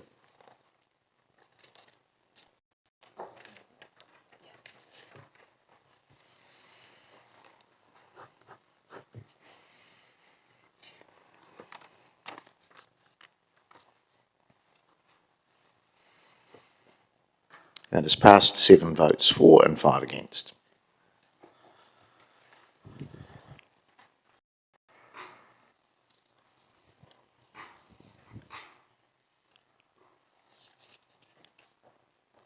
All right, the final one in the additions here is around council gives civic support to the New Zealand Rugby Museum International Australian Exhibition to the value of $10,000 in year 1 only. This is in response to a submission that came to us around and this will be reliant on them finding external funding, because the civic part of it is very small. And as we know, in a lot of these exhibition and also fundraising cases that they take to other trusts, etc., they always want to know where the city is in these things. So they've been great supporters of us. They don't ask for anything else. This is about the only thing we do for them. So I'll ask you to support this. Councillor Bowen. Yep, thank you, Mr. Mayor. I am supporting this. It's not a request to support the Rugby Museum's operations. They deal with that themselves. It's a specific request to set up what would be an, I'm sure, excellent touring exhibition. They came to us for $20,000. The recommendation in front of us is 10. I've discussed with the management of Te Manawa, who are prepared to give some support where they can into the brief writing element of this, which is another way that council offers support to the Rugby Museum, and leaving that 10,000 there for the wider concept development work that needs to happen before they can take this out for external funding. So I think this is a proportionate response to the request that came to us and doesn't compromise any of our other funding streams. Councillor Naylor. Just a question to you, Mr. Mayor. You said in your opening remarks that this would be subject to them finding other funding. Is it perhaps would be more appropriate to include that into the recommendation so it's explicit? We've got a catch-all for that later on under other. Okay. And look, we won't be giving them 10,000 if they can't raise the money. It's as simple as that. Okay, thank you. All right, I don't need to write a reply. We'll vote, please.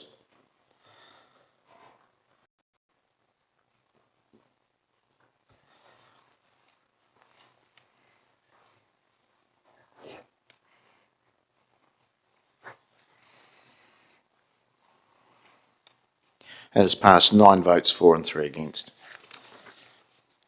Right, we move through to our other part, and these are catch-alls. So we hopefully can move through these pretty quickly, colleagues. And this is G44, and this is that council. This is from Councillor Barrett.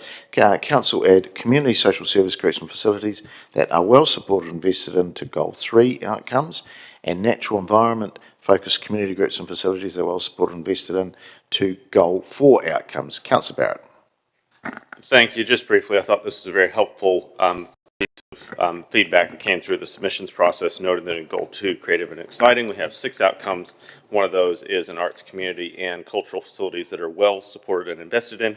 This would simply reflect that across connected and safe and sustainable and resilient Goals 3 and 4, and would recommend you vote in favour. Thank you.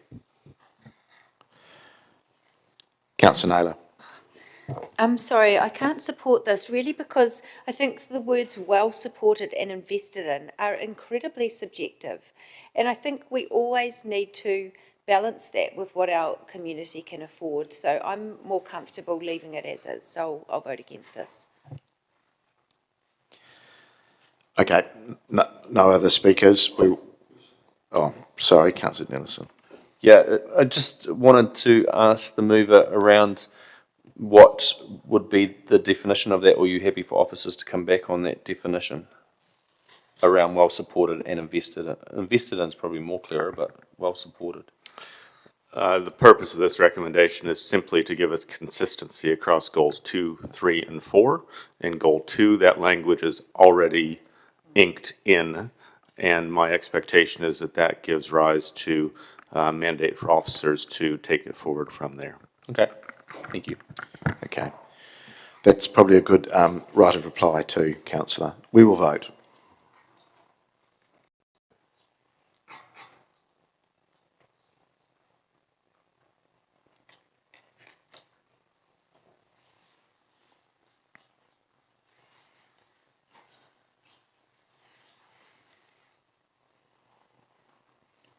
That has passed 10 votes for and 1 against.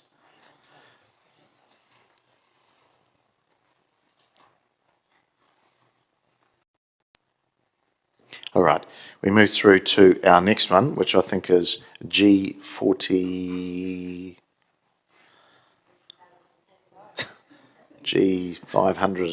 no, G45. Okay, back to councillor Barrett, and this is around council endorsing the City to Sea Shared Pathway proposal, noting no financial support is committed. Councillor. Thanks. This is a great community initiative that will, in time, I think, actually get up and deliver incredible value. We see that shared paths, and especially shared paths, deliver significant economic and recreational benefits in other parts of New Zealand. It'd be great to see some of that happening in our backyard. So we've had this proposal has been in the community for some time and came to us through a submission. This is simply a vote of confidence in that.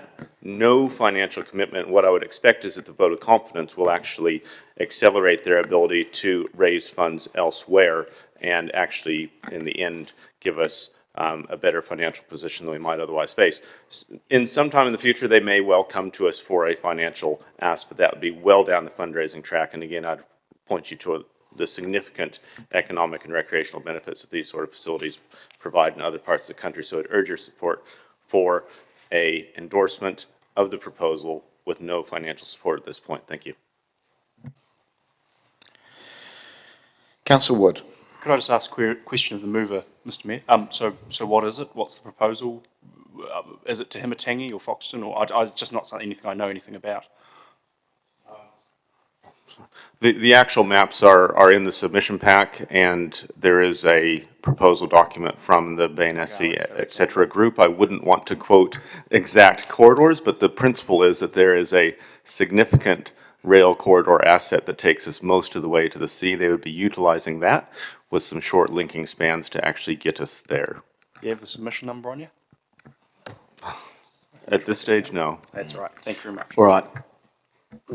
I'm sorry, councillor, we're not going to wait for everybody to catch up, so we're going to go to the vote, please.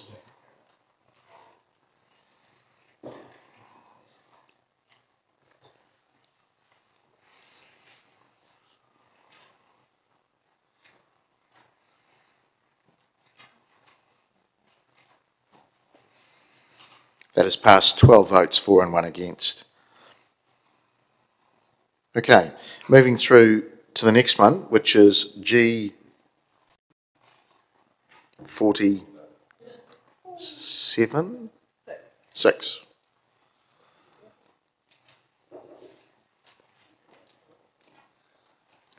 Okay, G46, Chief Executive provide a youth wellbeing and youth development progress report annually.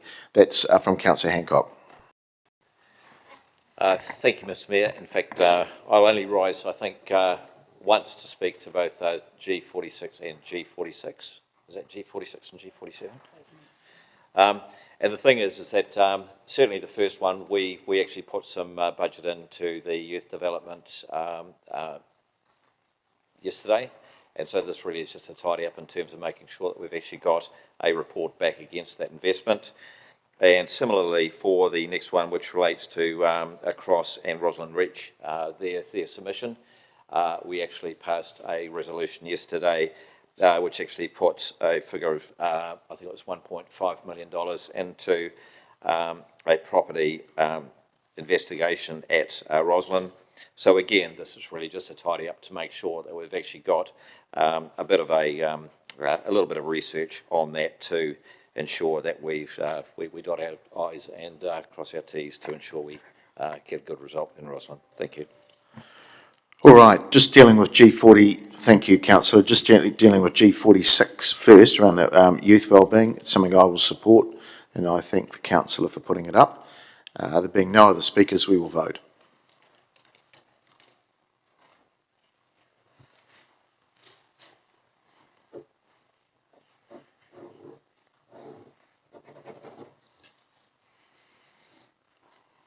That has passed 13 votes for and none against. Okay, the next one is G47, and this is around Chief Executive providing a report to Council outlining property options in Roslyn, requested by Across Social Services and the Roslyn Reach Group to support delivery of community services. The report should include a full review of existing and relevant reports to summarise the needs identified and to inform what the next steps would be. Which might include a feasibility study and or engagement. Again, moved by Councillor Hancock. He's already spoken to it. Again, I'm just going to add my weight behind this. I think this is smart. There is a number of reports, I'm sure, that exist, and they're two very well-known and well-connected community groups. So I think this is just smart to make sure we've got the paperwork in behind it. There being no other speakers, we will vote.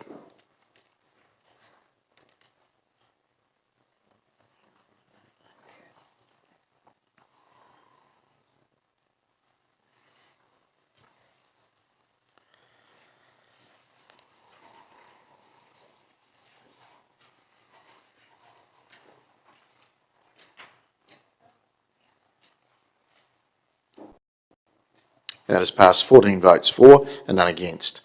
Okay, we're through to G48, and that is around the Chief Executive reviewing the community garden guidelines and rules to be more permissive and encouraging for groups starting a community garden on public land. And that's from Councillor Isabella. Councillor.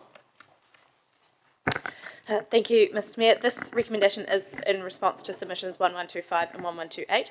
I really barely need to talk to it because we've heard so much about it and it's even been on the front page of the paper recently. I think the Roslyn Commons project had a very thorough submission with some excellent analysis about interpretation and application of provisions that are in the Reserves Act and other relevant legislation. But we are just talking about digging up a bit of ground to plant edible organic materials, so we shouldn't be requiring groups to take out liability insurance when if it all falls over, we can just mow it over. I think I wouldn't acknowledge that staff did a really good job at creating these guidelines from scratch a few years back, in a vacuum really, and it's been operative for a while, but we are hearing really clear feedback that our current approach is off-putting and it's unreasonable and unduly restrictive. So if people want to be building food infrastructure in the city for the benefit of the community, I am of the view that we should be getting out of the way. We aren't doing any good by being so precious, especially when there are some reasonable alternative approaches that have been presented to us. We should take that opportunity to explore them and make sure we're pitching our guidelines correctly for what the community's aspirations are. I think we've talked a lot of cuts this week, but this is cutting red tape, and I think that's the best kind of cut we could make. Thank you. Councillor Bowen. Yes to that.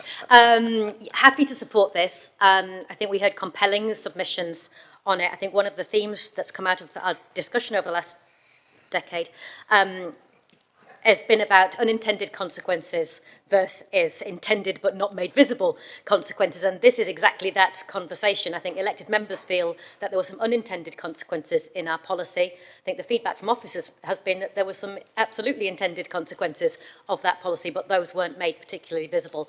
They have now been made visible. I think elected members are expressing their wish in this space, and it's appropriate to ask the Chief Executive to review that and come back to us. Councillor Barrett. Thank you. Brief question to possibly the Chief Executive. Spring's on the way. What sort of timing might we expect around a review? Next week. Oh, I'd need to come back to you on how long it would take to do that, but I think it's something that we could do pretty swiftly. Great, thank you. Councillor Johnson. Yes, just to say I'm very supportive of this, obviously, as a seconder. But what I would like to see is some policy that enables gardens across the city so that each individual group doesn't have to do their own application, because what we've heard is that the barriers to this are quite high. And I mean, Roslyn Commons, but also Pacifica, you know, and then further back than that, Awapuni. And whilst I understand that, you know, there's some community consultation and consideration of neighbours involved and so on, that could be built into the general policy, so that that's a policy that applies across the city. And, you know, I understand that staff are trying to protect an asset, I suppose, that belongs to the city, but we're making it too difficult for people. That's the problem. We're making it too difficult, and I would favour some kind of permissive policy that is across the city, so that we don't have to have individual groups setting up legal entities, taking out liability insurance, and going through a whole Reserves Act process just to plant a few veggies in the ground. Councillor, no need for a right to reply. No, we will vote.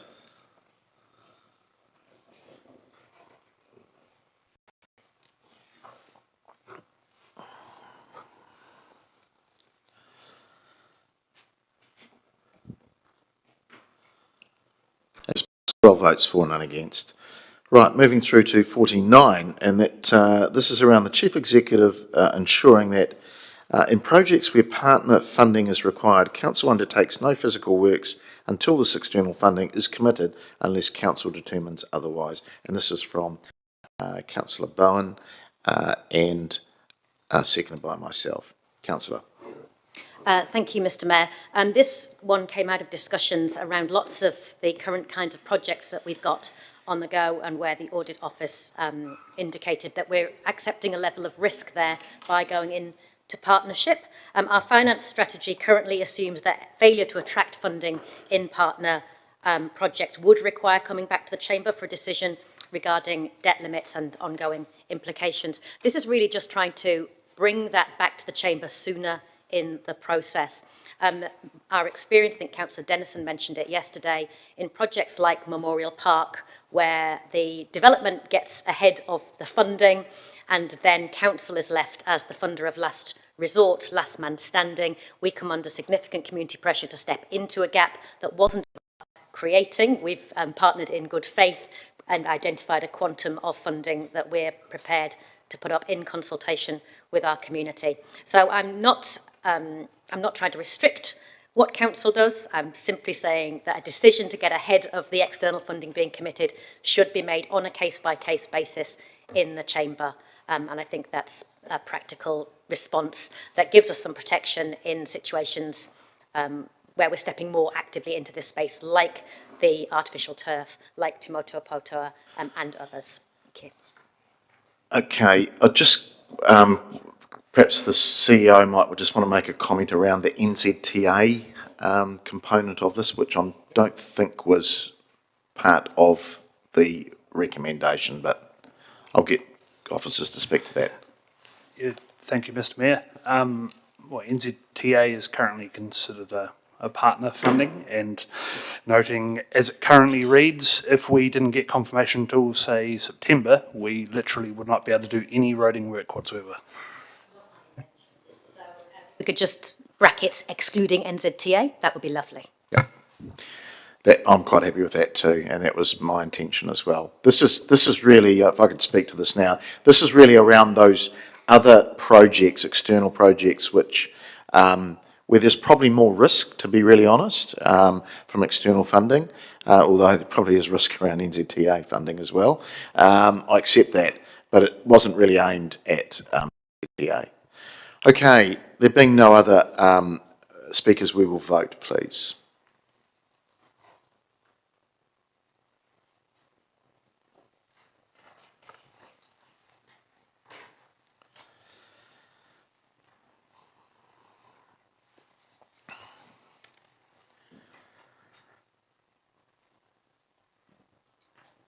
Has passed, votes for and none against. We're getting through things, Councillor, only 3 to go. I'll take G and 51, I'll just speak those together because they are very much the same topic, and it's around the Chief Executive create a city heritage plan out of existing resources that can be built on for future years as per submissions. 688 and 1037, that's moved by myself, seconded by Councillor Bowen, and secondly that the council create a volunteer city heritage advisory or reference group that can be built on for future years, again as per submission 688 and 1037. Now just on that, this is in response to numerous times that I can recall of acknowledging the heritage of the city. Now we do have a city's art and heritage plan, but when I questioned officers on it, it had very little heritage in it. And this can be, there's so much existing already, it's a case of pulling things together. I believe it can be done out of existing resources. And the advisory or reference group pretty well exists too. It's just pulling the strands together from our iwi, from our military, from our Palmerston Heritage Trust, and again, they have submitted on that many times. So this is responding to their requests, and I don't see it, and it can start from a low base and move forward. Councillor Bowen. Thank you, Mr Mayor. Yep, the first one, in fact, both of these were the subject of conversation at the sector lead meetings in long-term plan. Many of you attended that and we're well aware of the concerns raised. Heritage is not the same as art. So yeah, we've got them lumped in the same plan at the moment. That served relatively well when we had Arts, Culture and Heritage Committee, but now that doesn't fit quite so well in how we're structured. So support the Mayor's comments on that, ask for your support for it. The idea of a City Heritage Advisory or Reference Group has been kicking around for a while. Officers had proposed an excellent plan which needed budget, and we didn't get that budget over the line, and in the absence of that we've done nothing, and the community have said to us clearly that they would rather do something themselves, enabled by council, than to sit with nothing continuing to happen. So I'm not suggesting that the volunteer advisory group is the end game here, but it does get us started down a path that our community have signalled not just an interest in, but a willingness to put their shoulders collectively to the wheel to start this piece of work. So I'd seek your support for it. Councillor Arnott. Thank you, Mr Mayor.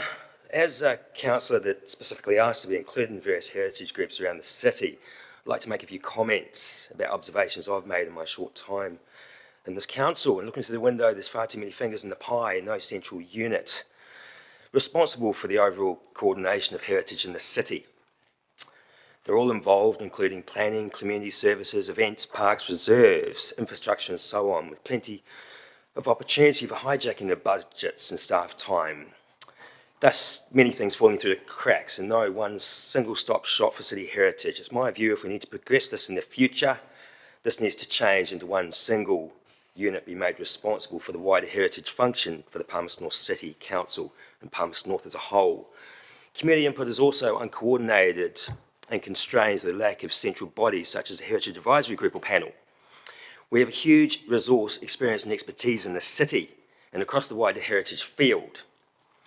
But it's my view this remains stagnant with competing agendas, etc. The group could be coordinated and managed by one single staff member with volunteers representing all the heritage interests and organisations in our city. In the long term, this will be far cheaper than the present model.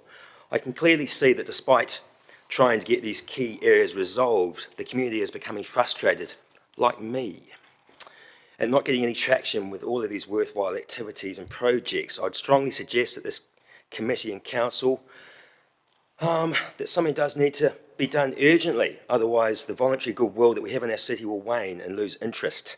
For the good of the city's heritage, we need to make sure that we enable the community, not disable it. Thank you. Councillor Wood. Just to ask a question, Mr Mayor, perhaps of officers. I can't remember, did we make a call last year that we were going to pay advisory reference groups, or did we decide not to in the end? My understanding is they are paid. Yeah. And so just understanding the budget implication of setting up a new reference group. It's pretty minimal, but we've put there a volunteer reference group. Not all, Okay. not all of them have accepted their pay. The seniors haven't accepted their pay. Yep, so your intention here is we wouldn't create a budget line or budget to pay No, them? no, there's no budget. Great. We'll give them a morning tea. Thank you. Councillor Johnson.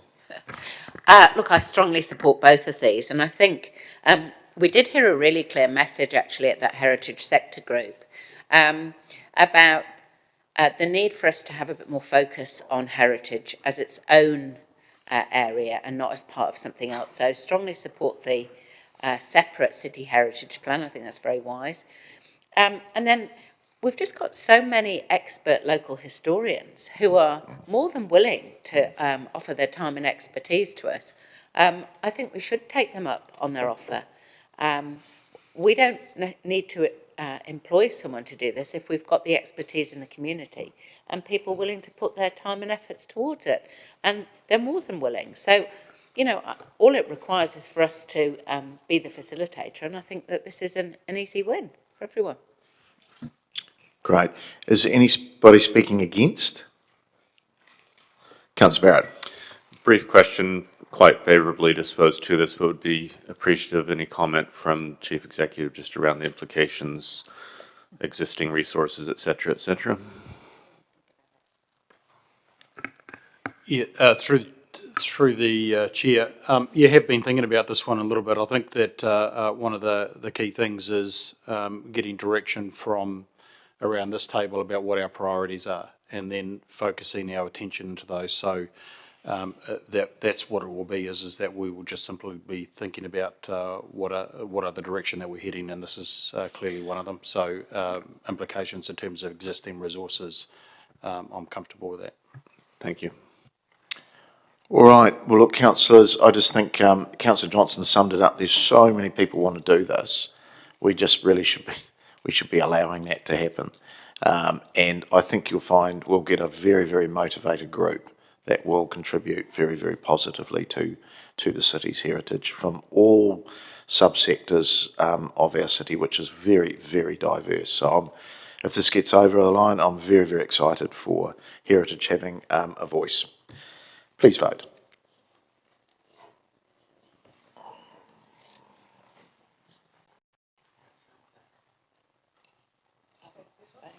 Oh, sorry, voting on G50 things first.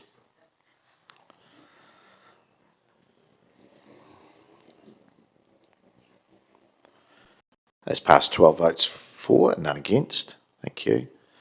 And then G51, if we could vote on that second, please.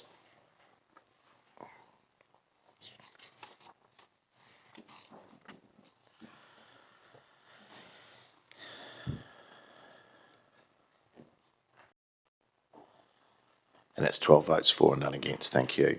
All right, we move to our last one, on my list anyway, G52. And that grant 10,000 in year one only to engage with the Te Awa Community Foundation and the establishment of a civic fund for the Palmerston North City area. Councillor Wood. Thank you, Mr Mayor. This does seem like a bit of an underwhelming one to end on after the days that we've had, but anyway, I'll be brief. This just seems like a thoroughly good idea that came through from submissions. We see many other communities doing it, where people in the community can give back, most likely in their wills, as a way of supporting the community that has supported them throughout their life and give something to future generations. There's a few big names we can all think of, but there's also many individuals throughout our community who may wish to give something back for their city. We've seen it work in our city already with the Palmerston North Hospital Foundation, where people weren't just gifting money to the hospital, but they're willing to gift it to a foundation which has a specific goal and specific criteria of the sort of thing that would support. And I've heard recently that they've reached their target for a new paediatric ED, I believe it is, fundraising for. This is providing another external funding source that future councils can access. We will not see any real progress for this probably for the next decade, if not longer. The idea here is that this is stewardship for the future. We put $10,000 in and then watch it grow so that future councils have another partner that they can work with to help fund projects, so that when we have something like a Roslyn Library, we can say, right, we'll try and co-fund it and see if they'll put in half and we put in half, all those sort of things. So it just seems like a thoroughly sensible idea that would come at very low cost and very low risk to council. So I hope you'll support it. Thank you, Councillor. There's no other speakers. We will go to the vote.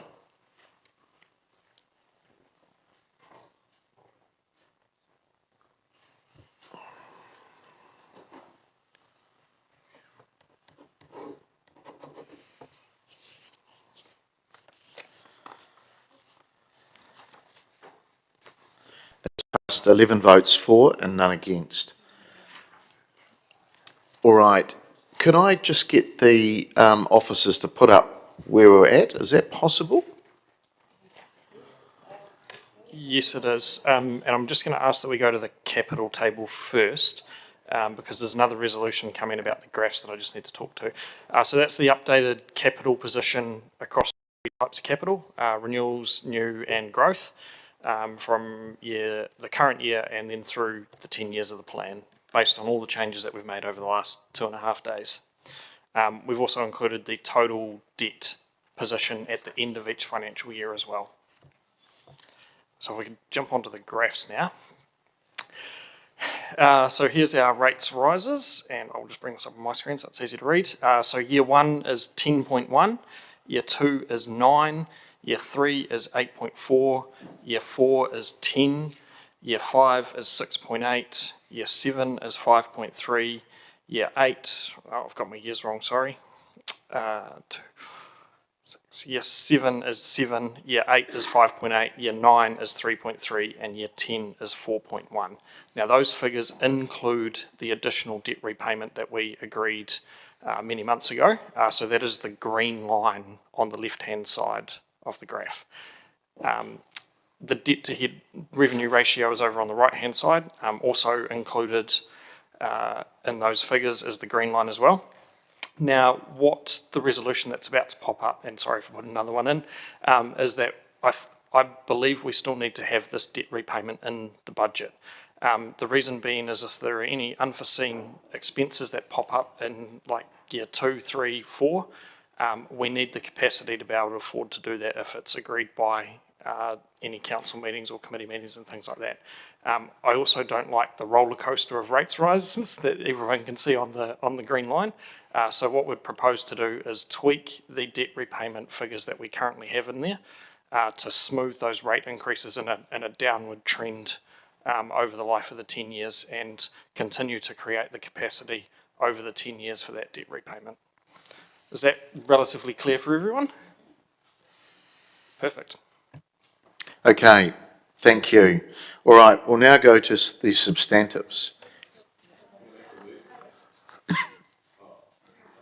So we've got some substantives. So this is around 2G, and this is around Council instructing the Chief Executive to prepare a draft of the final long-term plan for consideration by Council, and that it incorporates the above motions as a result of public consultation as determined by this meeting of Council. I'm quite happy to move that. If I could have a seconder, please. Thank you, Councillor Bowen.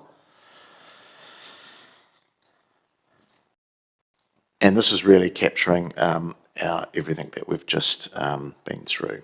Thank you. Right, there is a couple of comments. Councillor Naylor. Thanks, Mr. Mayor. I do want to make a comment about the community feedback that's outlined on page 114 of our agenda to do with our vision and goals.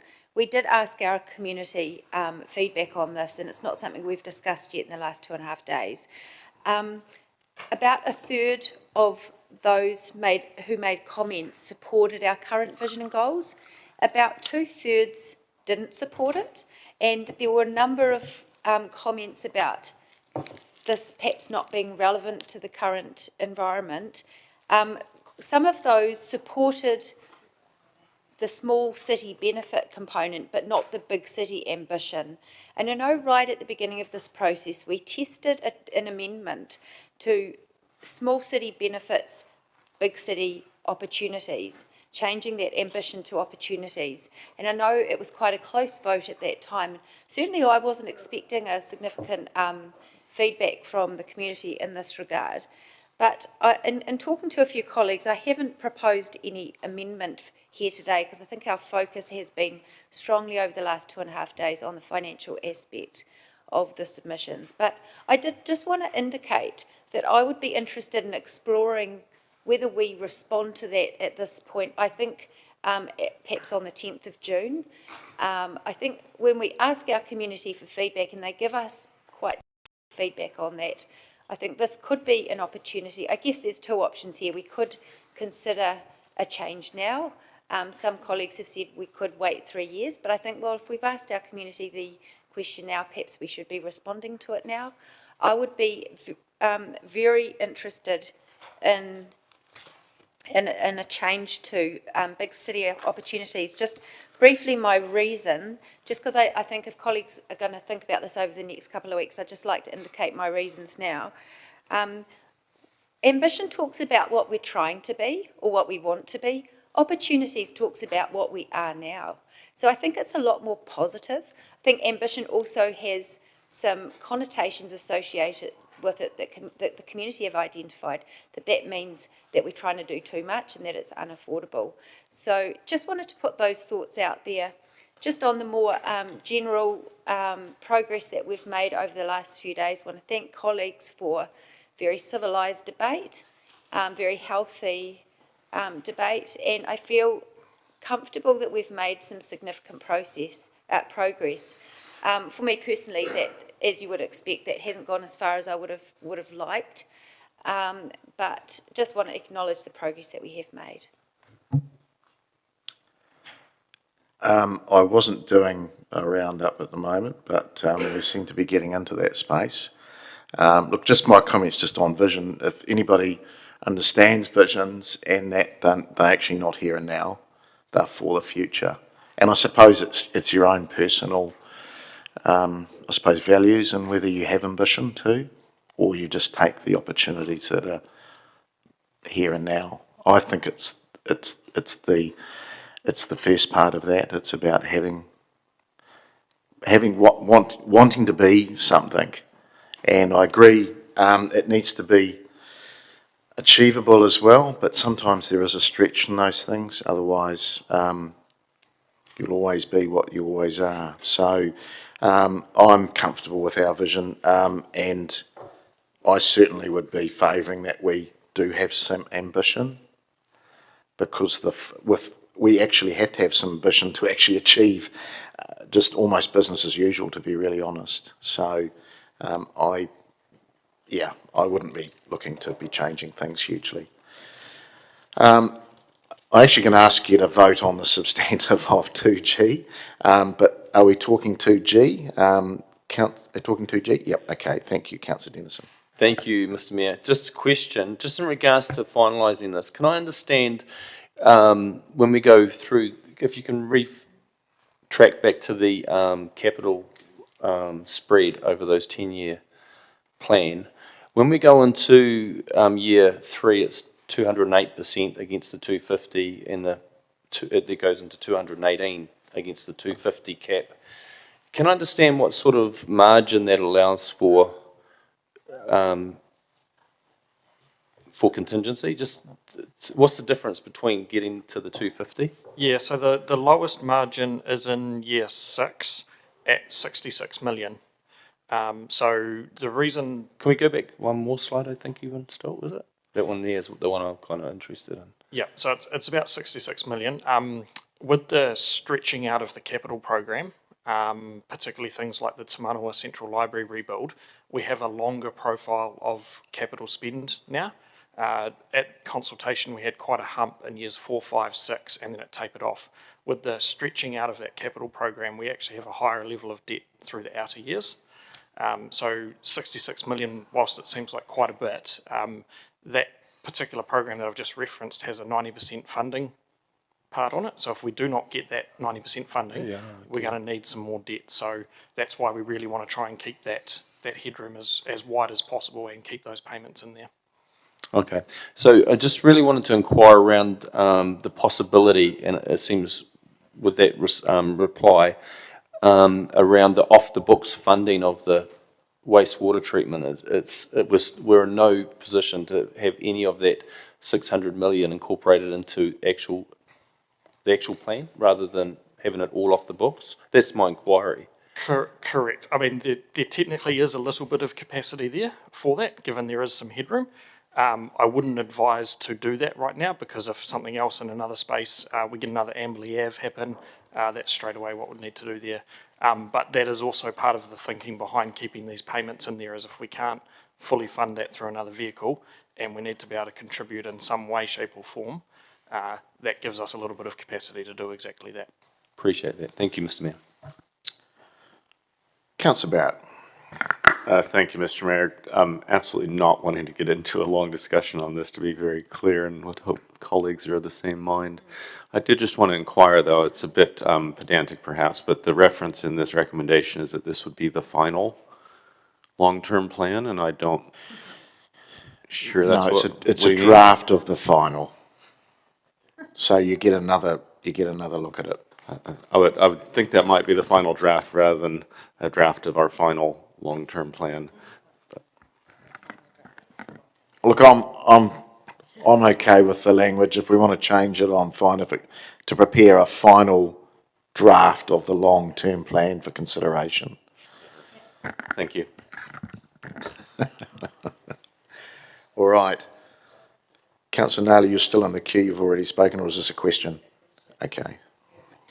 Sorry, just wanting to understand with the graphs that we've been shown, is there a further recommendation that that we're being asked today? It's the next one. Oh, well, perhaps I'll wait till ask the Yeah. questions then. Yes, we've still got some substantives to go yet. Okay, so if we can just focus on this one, please. So this is 2G, and this is a substantive to wrap up everything that we've just been through in the previous 50-odd separate motions. So it's administrative in nature, so please, I'm not going to speak any further to it. Can we just vote?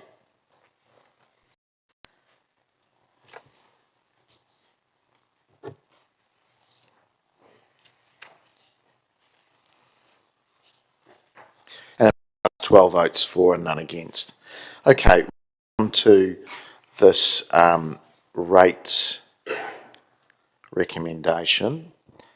And this is number 6, and this is around in preparing the draft. In preparing the final draft long-term plan 2024-34. The chief executive revised the timing of the present provisions for accelerated debt repayment so they can continue to total approximately 150 million over the 10 years, but that they smooth the impact on rates in a more strategic manner. So essentially what we just saw before, and what Scott explained, the lumps, we want to try and even those out. So I'm happy to move that, if I can have a second. Thank you, Councillor Bowen. And I think, Scott, and I don't know whether you want to comment at all, Wade, but it's enabling the officers just to look at that to give us a more flatter rate, more flatter debt repayment over those years. Am I correct in that, Scott? Yes, it's more the rates rise, just smoothing them out so they're a bit more even over that latter part of the plan. Yeah, great, thank you. Okay, I'll open up for any comments. Councillor Naylor. Thank you. I find this a little bit difficult, having to make this decision on with such short amount of time to consider all the implications, but I do understand officers probably need to include this in the work they do for the 10th of June. I'm comfortable with getting the Chief Executive to revise timing. Given the significant reductions we've made over the last 2.5 days, I'm uncomfortable to retain 150 million worth of extra reductions. As you see, just as an example, in year 4, that means a 10% increase instead of a 6.9% increase.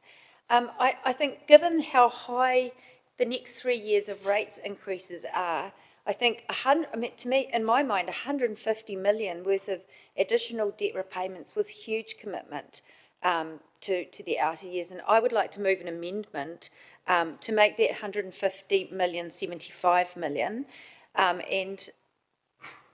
but still with smoothing that over the period. But the graphs that we've just shown do create quite a bit of headroom. We'll know by year 4, when we do our next long-term plan, a little bit more about what external funding. Hold on, sorry, Councillor, is there a seconder for this? Councillor Wood has indicated he would Okay. second that. Carry on then.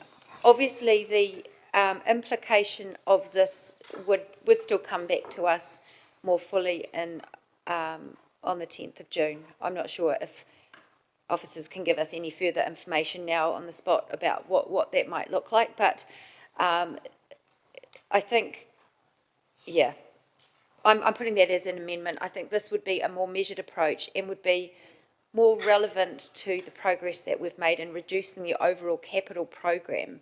Part of the reason for that, in terms of my motivation, was to avoid the need for such a huge amount of large lump sum debt repayments in the middle years. Okay, just so we've got the amendment there, and look, if I could, I'm sorry, I'm just gobsmacked that we've got an amendment like this at the 11th hour. Sorry, councillor, I'm speaking. You've had your time. And anybody that understands money will understand the best thing you can do is pay down debt.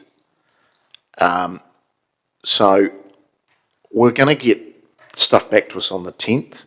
We're going to have an opportunity to make a decision on that, and I think that's probably. I'm not going to support the amendment because I do think we need to see where we can make payments back. I'm taking officer advice on this, and almost also my own business advice.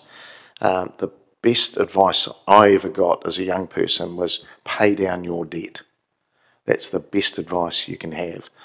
I appreciate you trying to provide more headroom, but actually the best advice we can do is pay down debt. I'll leave it at that. Councillor Wood.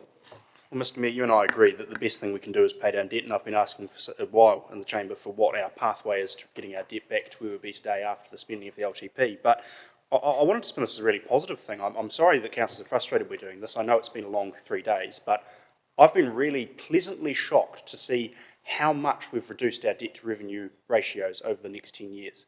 So what we were originally and what we consulted on was going up to 232 by year 3, 242, 244, 242, then not dipping down, I think that's year 7 to 229. What we've done really remarkably over the last 2 or 3 days is actually we're only going to peak at 216. Massively lower than we were looking, about 30% lower than it was looking like we were going to go. And so the really good thing for our community from that is we don't need, so what we were effectively doing was just paying down debt just to keep within that 250 limit. That's the whole rationale for having this increased debt repayment, so that we could stay within that limit. Now we don't have that problem because we've massively reduced our capital, we've significantly reduced our capital burden over the next 10 years. So the really good flow and effect of that is we don't have to do as much additional debt repayment, which means we don't have to leverage as much in additional rates from our community. So I'm all for paying down debt, but this is just a really positive side effect of the work we've done over the last 3 days, that it would seem strange to carry on when the justification was we were doing it to keep within our limits, to say, well, actually now we know we're near our limits, we're still going to do it anyway. It's a massive amount of rates from our community, and if we can take 75 less over the next 10 years, I see that as a really positive effect of the work we've done. So I don't think this is a radical suggestion. I just think it seems sensible that this is the benefits of the fruits of our labour, the benefits of what we've done. Councillor Bowen. Thank you, Mr Mayor. I wasn't quite expecting to have this debate now. I think what I took from many of our submissions was, yes, a call to keep rates as low as we could, but also a real concern about debt limits came through in that. And I don't think that that was necessarily attached to the spending proposed. It was a concern from our community that we carry a lot of debt. I'm also aware that the movement over the last 2.5 days, whilst it has been spectacular, is also a little bit speculative. We don't know where some of this is going to land. There's still quite a lot of uncertainty and risk, and I think now is not the time to take away the headroom that we might find, in all likelihood will find, that we do need as we get into those big projects, Nature Calls and the upgrades to Te Manawa and the Central Library. If we can pay it down now, then I think we should. That's an investment in future councils not having their decision-making constrained by the decisions we're making today. Councillor Barrett. Thank you, Mr Mayor. Very much in line with your comments and those of Councillor Bowen. This just looks feels and smells a bit like rash exuberance, and I don't think that we, at this point, after 3 days in this space, should be making a decision of this scale.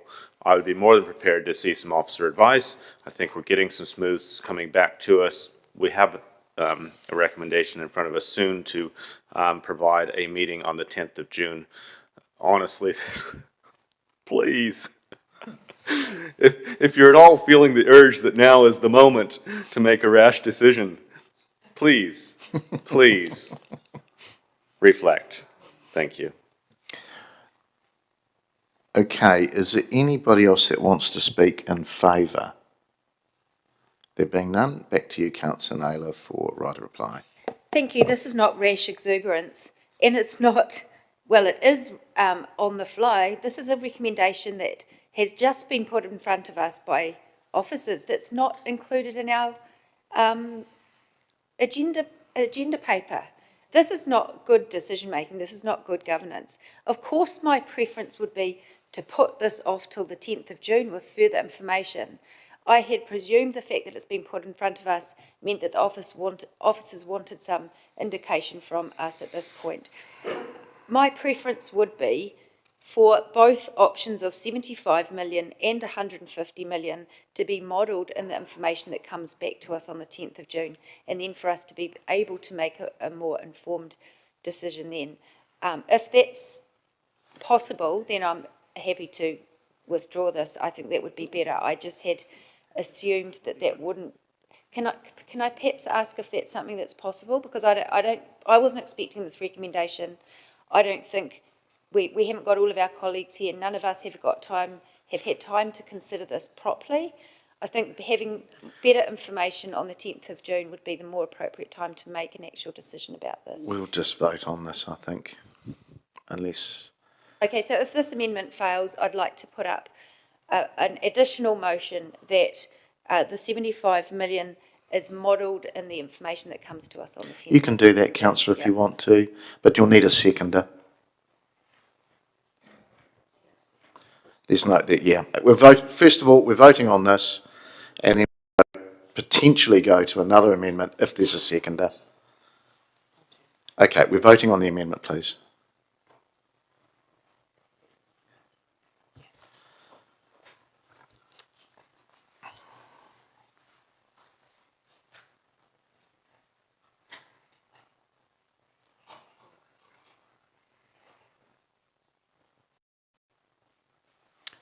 That's failed. 3 votes for and 9 against.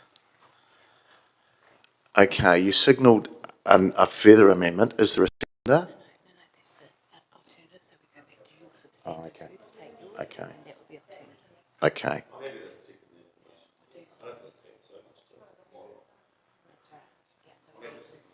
Okay, we're going to do the substantive first, and then we've got an additional alternative to it. Okay, and we're going back to what we originally started with, was around prep of the final LTP draft, that the Chief Executive revised the timing of the present provisions of the accelerated debt repayment. And look, I'll just go back to some original comments there. Actually, I've already spoken, sorry. I need to go to anybody else. Councillor Johnson. Thanks, Mr. Mayor. I'm going to support this, but also I just want to address the suggestion that's been made that this has somehow come to us at the 11th moment and that it's a surprise and everything. This accelerated debt repayment of 150 million over the 10 years is already part of the plan that we've consulted on, that we've accepted. There's nothing new, surprising, upsetting about it. The only thing that's changed in this recommendation is that it be smoothed over the 10 years to reduce the impact on rates. And that's because of the decisions that we've made in this process that have resulted in the rate increases being, I think, as the officer described, a bit of a roller coaster. So it could only have come now. It couldn't have come when the paper was put out because we hadn't made those decisions. So, I mean, let's be fair here on the officers. We all knew about the 150 million. There's no surprise there. We've made some decisions over the course of the last 2.5 days. They've put up a recommendation which I see as being entirely sensible. So let's just support it. Councillor Dennison. Thank you, Mr Mayor. I'm fully supportive. I think the only point I want to speak on to, because I think there's been some really good points raised, is the notion that the only reason we had 150 in there was because the plan was trying to keep it out of the 250 zone. And I think that's actually not the purpose of repaying debt at all, actually. It's just a prudent financial tool for the long-term sustainability and for the not so much rainy day, but the speculative nature that's been referred to. I can't see that going forward without doing something like this. Thank you. Thanks, councillors. Look, just in right a reply and summary, we've kicked some cans down the road too, so we just got to be. I think we can repay down debt, and we should, and I think it's prudent. You know, we're only here for a certain time, and there'll be other people in these seats, and we've got to leave them a bit of headroom in the future, as those before us have done for us.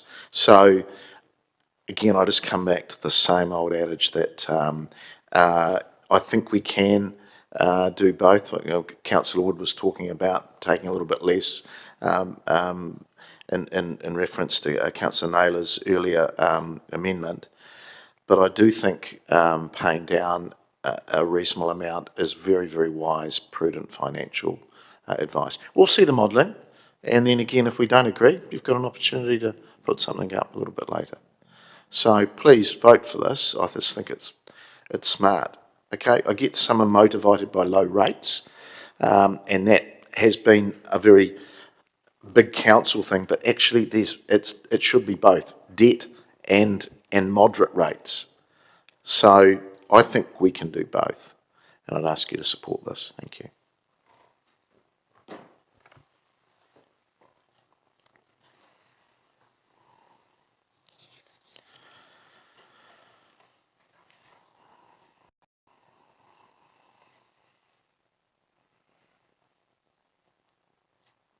It's passed 12 votes for, none against. Thank you. Right. Have we got anything else there? Okay, Councillor Naylor.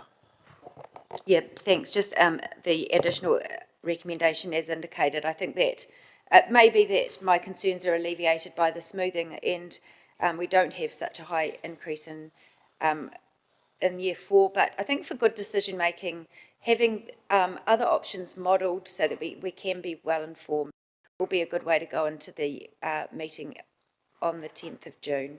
So asking for that, whilst I have supported the previous motion, having that further information, given the amount of change that we have made in the last 2.5 years, 2.5 days, felt like 2.5 years,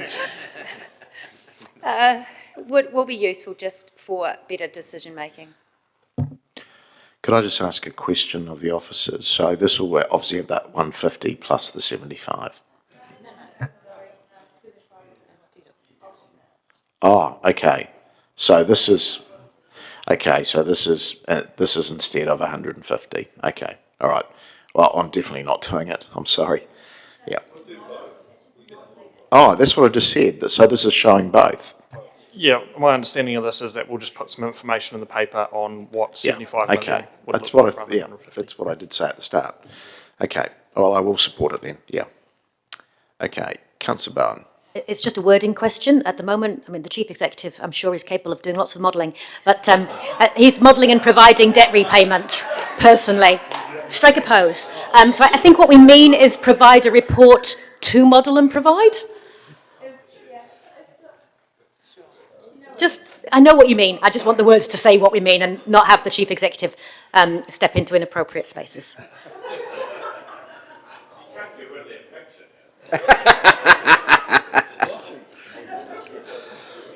Okay, there being no other speakers, do you need to write a reply? Okay, we will vote, please.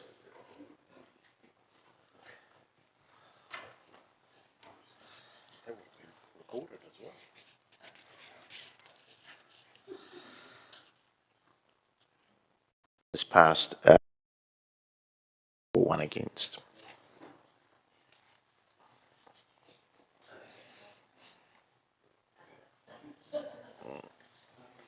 All right, we move through to our last two, and hopefully there's no surprises here. Excuse me, Mr. Mayor, can I know we're all one together, and can I just seek one point of clarification? So obviously we'll go back and make changes to all of these documents before we bring them back, particularly the strategy and plans to reflect the decisions. Just thinking about the earlier resolution about the City Heritage Plan, would you like us to separate the Arts and Heritage Plan and bring back two? I understand that you're looking for more work as well. Yeah. Okay. How's that? That's a nice simple answer for you. Okay, so we've got 4 and 5. I'm quite happy to take these together unless otherwise asked to separate. But the council instruct the chief executive to prepare update drafts of the city strategy and plans, the financial and infrastructure strategies, development contributions policy, revenue and financing policy, rates, remission and postponement policies, incorporating any changes consequential on the recommendations above for consideration by the council. 5, that council call an extraordinary meeting on Monday the 10th of June 2024 at 9 a.m. Here in the chambers to consider the final draft LTP for 2024-34. I'm happy to move those. Can I have a seconder? Thank you, Councillor Dennison.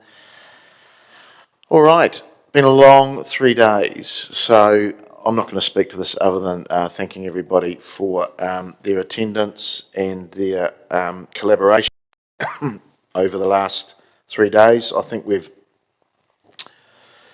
done pretty well. We haven't, we haven't totally been able to cut or defer everything, and not that that was the intention. Certainly not by the majority anyway. And it's really enabled council to continue to function efficiently and be joined up. That's the big thing, making sure that we can continue going forward.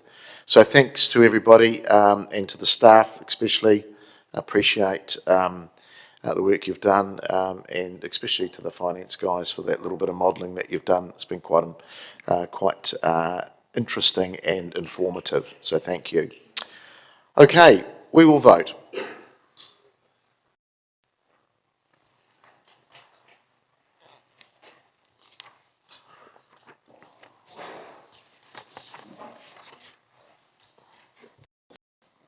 And it has passed, 12 votes for and none against. So I'll now ask Councillor Fitzgerald to close the karakia. Tēnā tātou e te whare. Congratulations, everybody. Ka puta ki te whae au, ki te ao marama, whakamaua kia tīna, haumi e hui e, Tāre ki ai. Kia ora tātou. Thank you, everybody.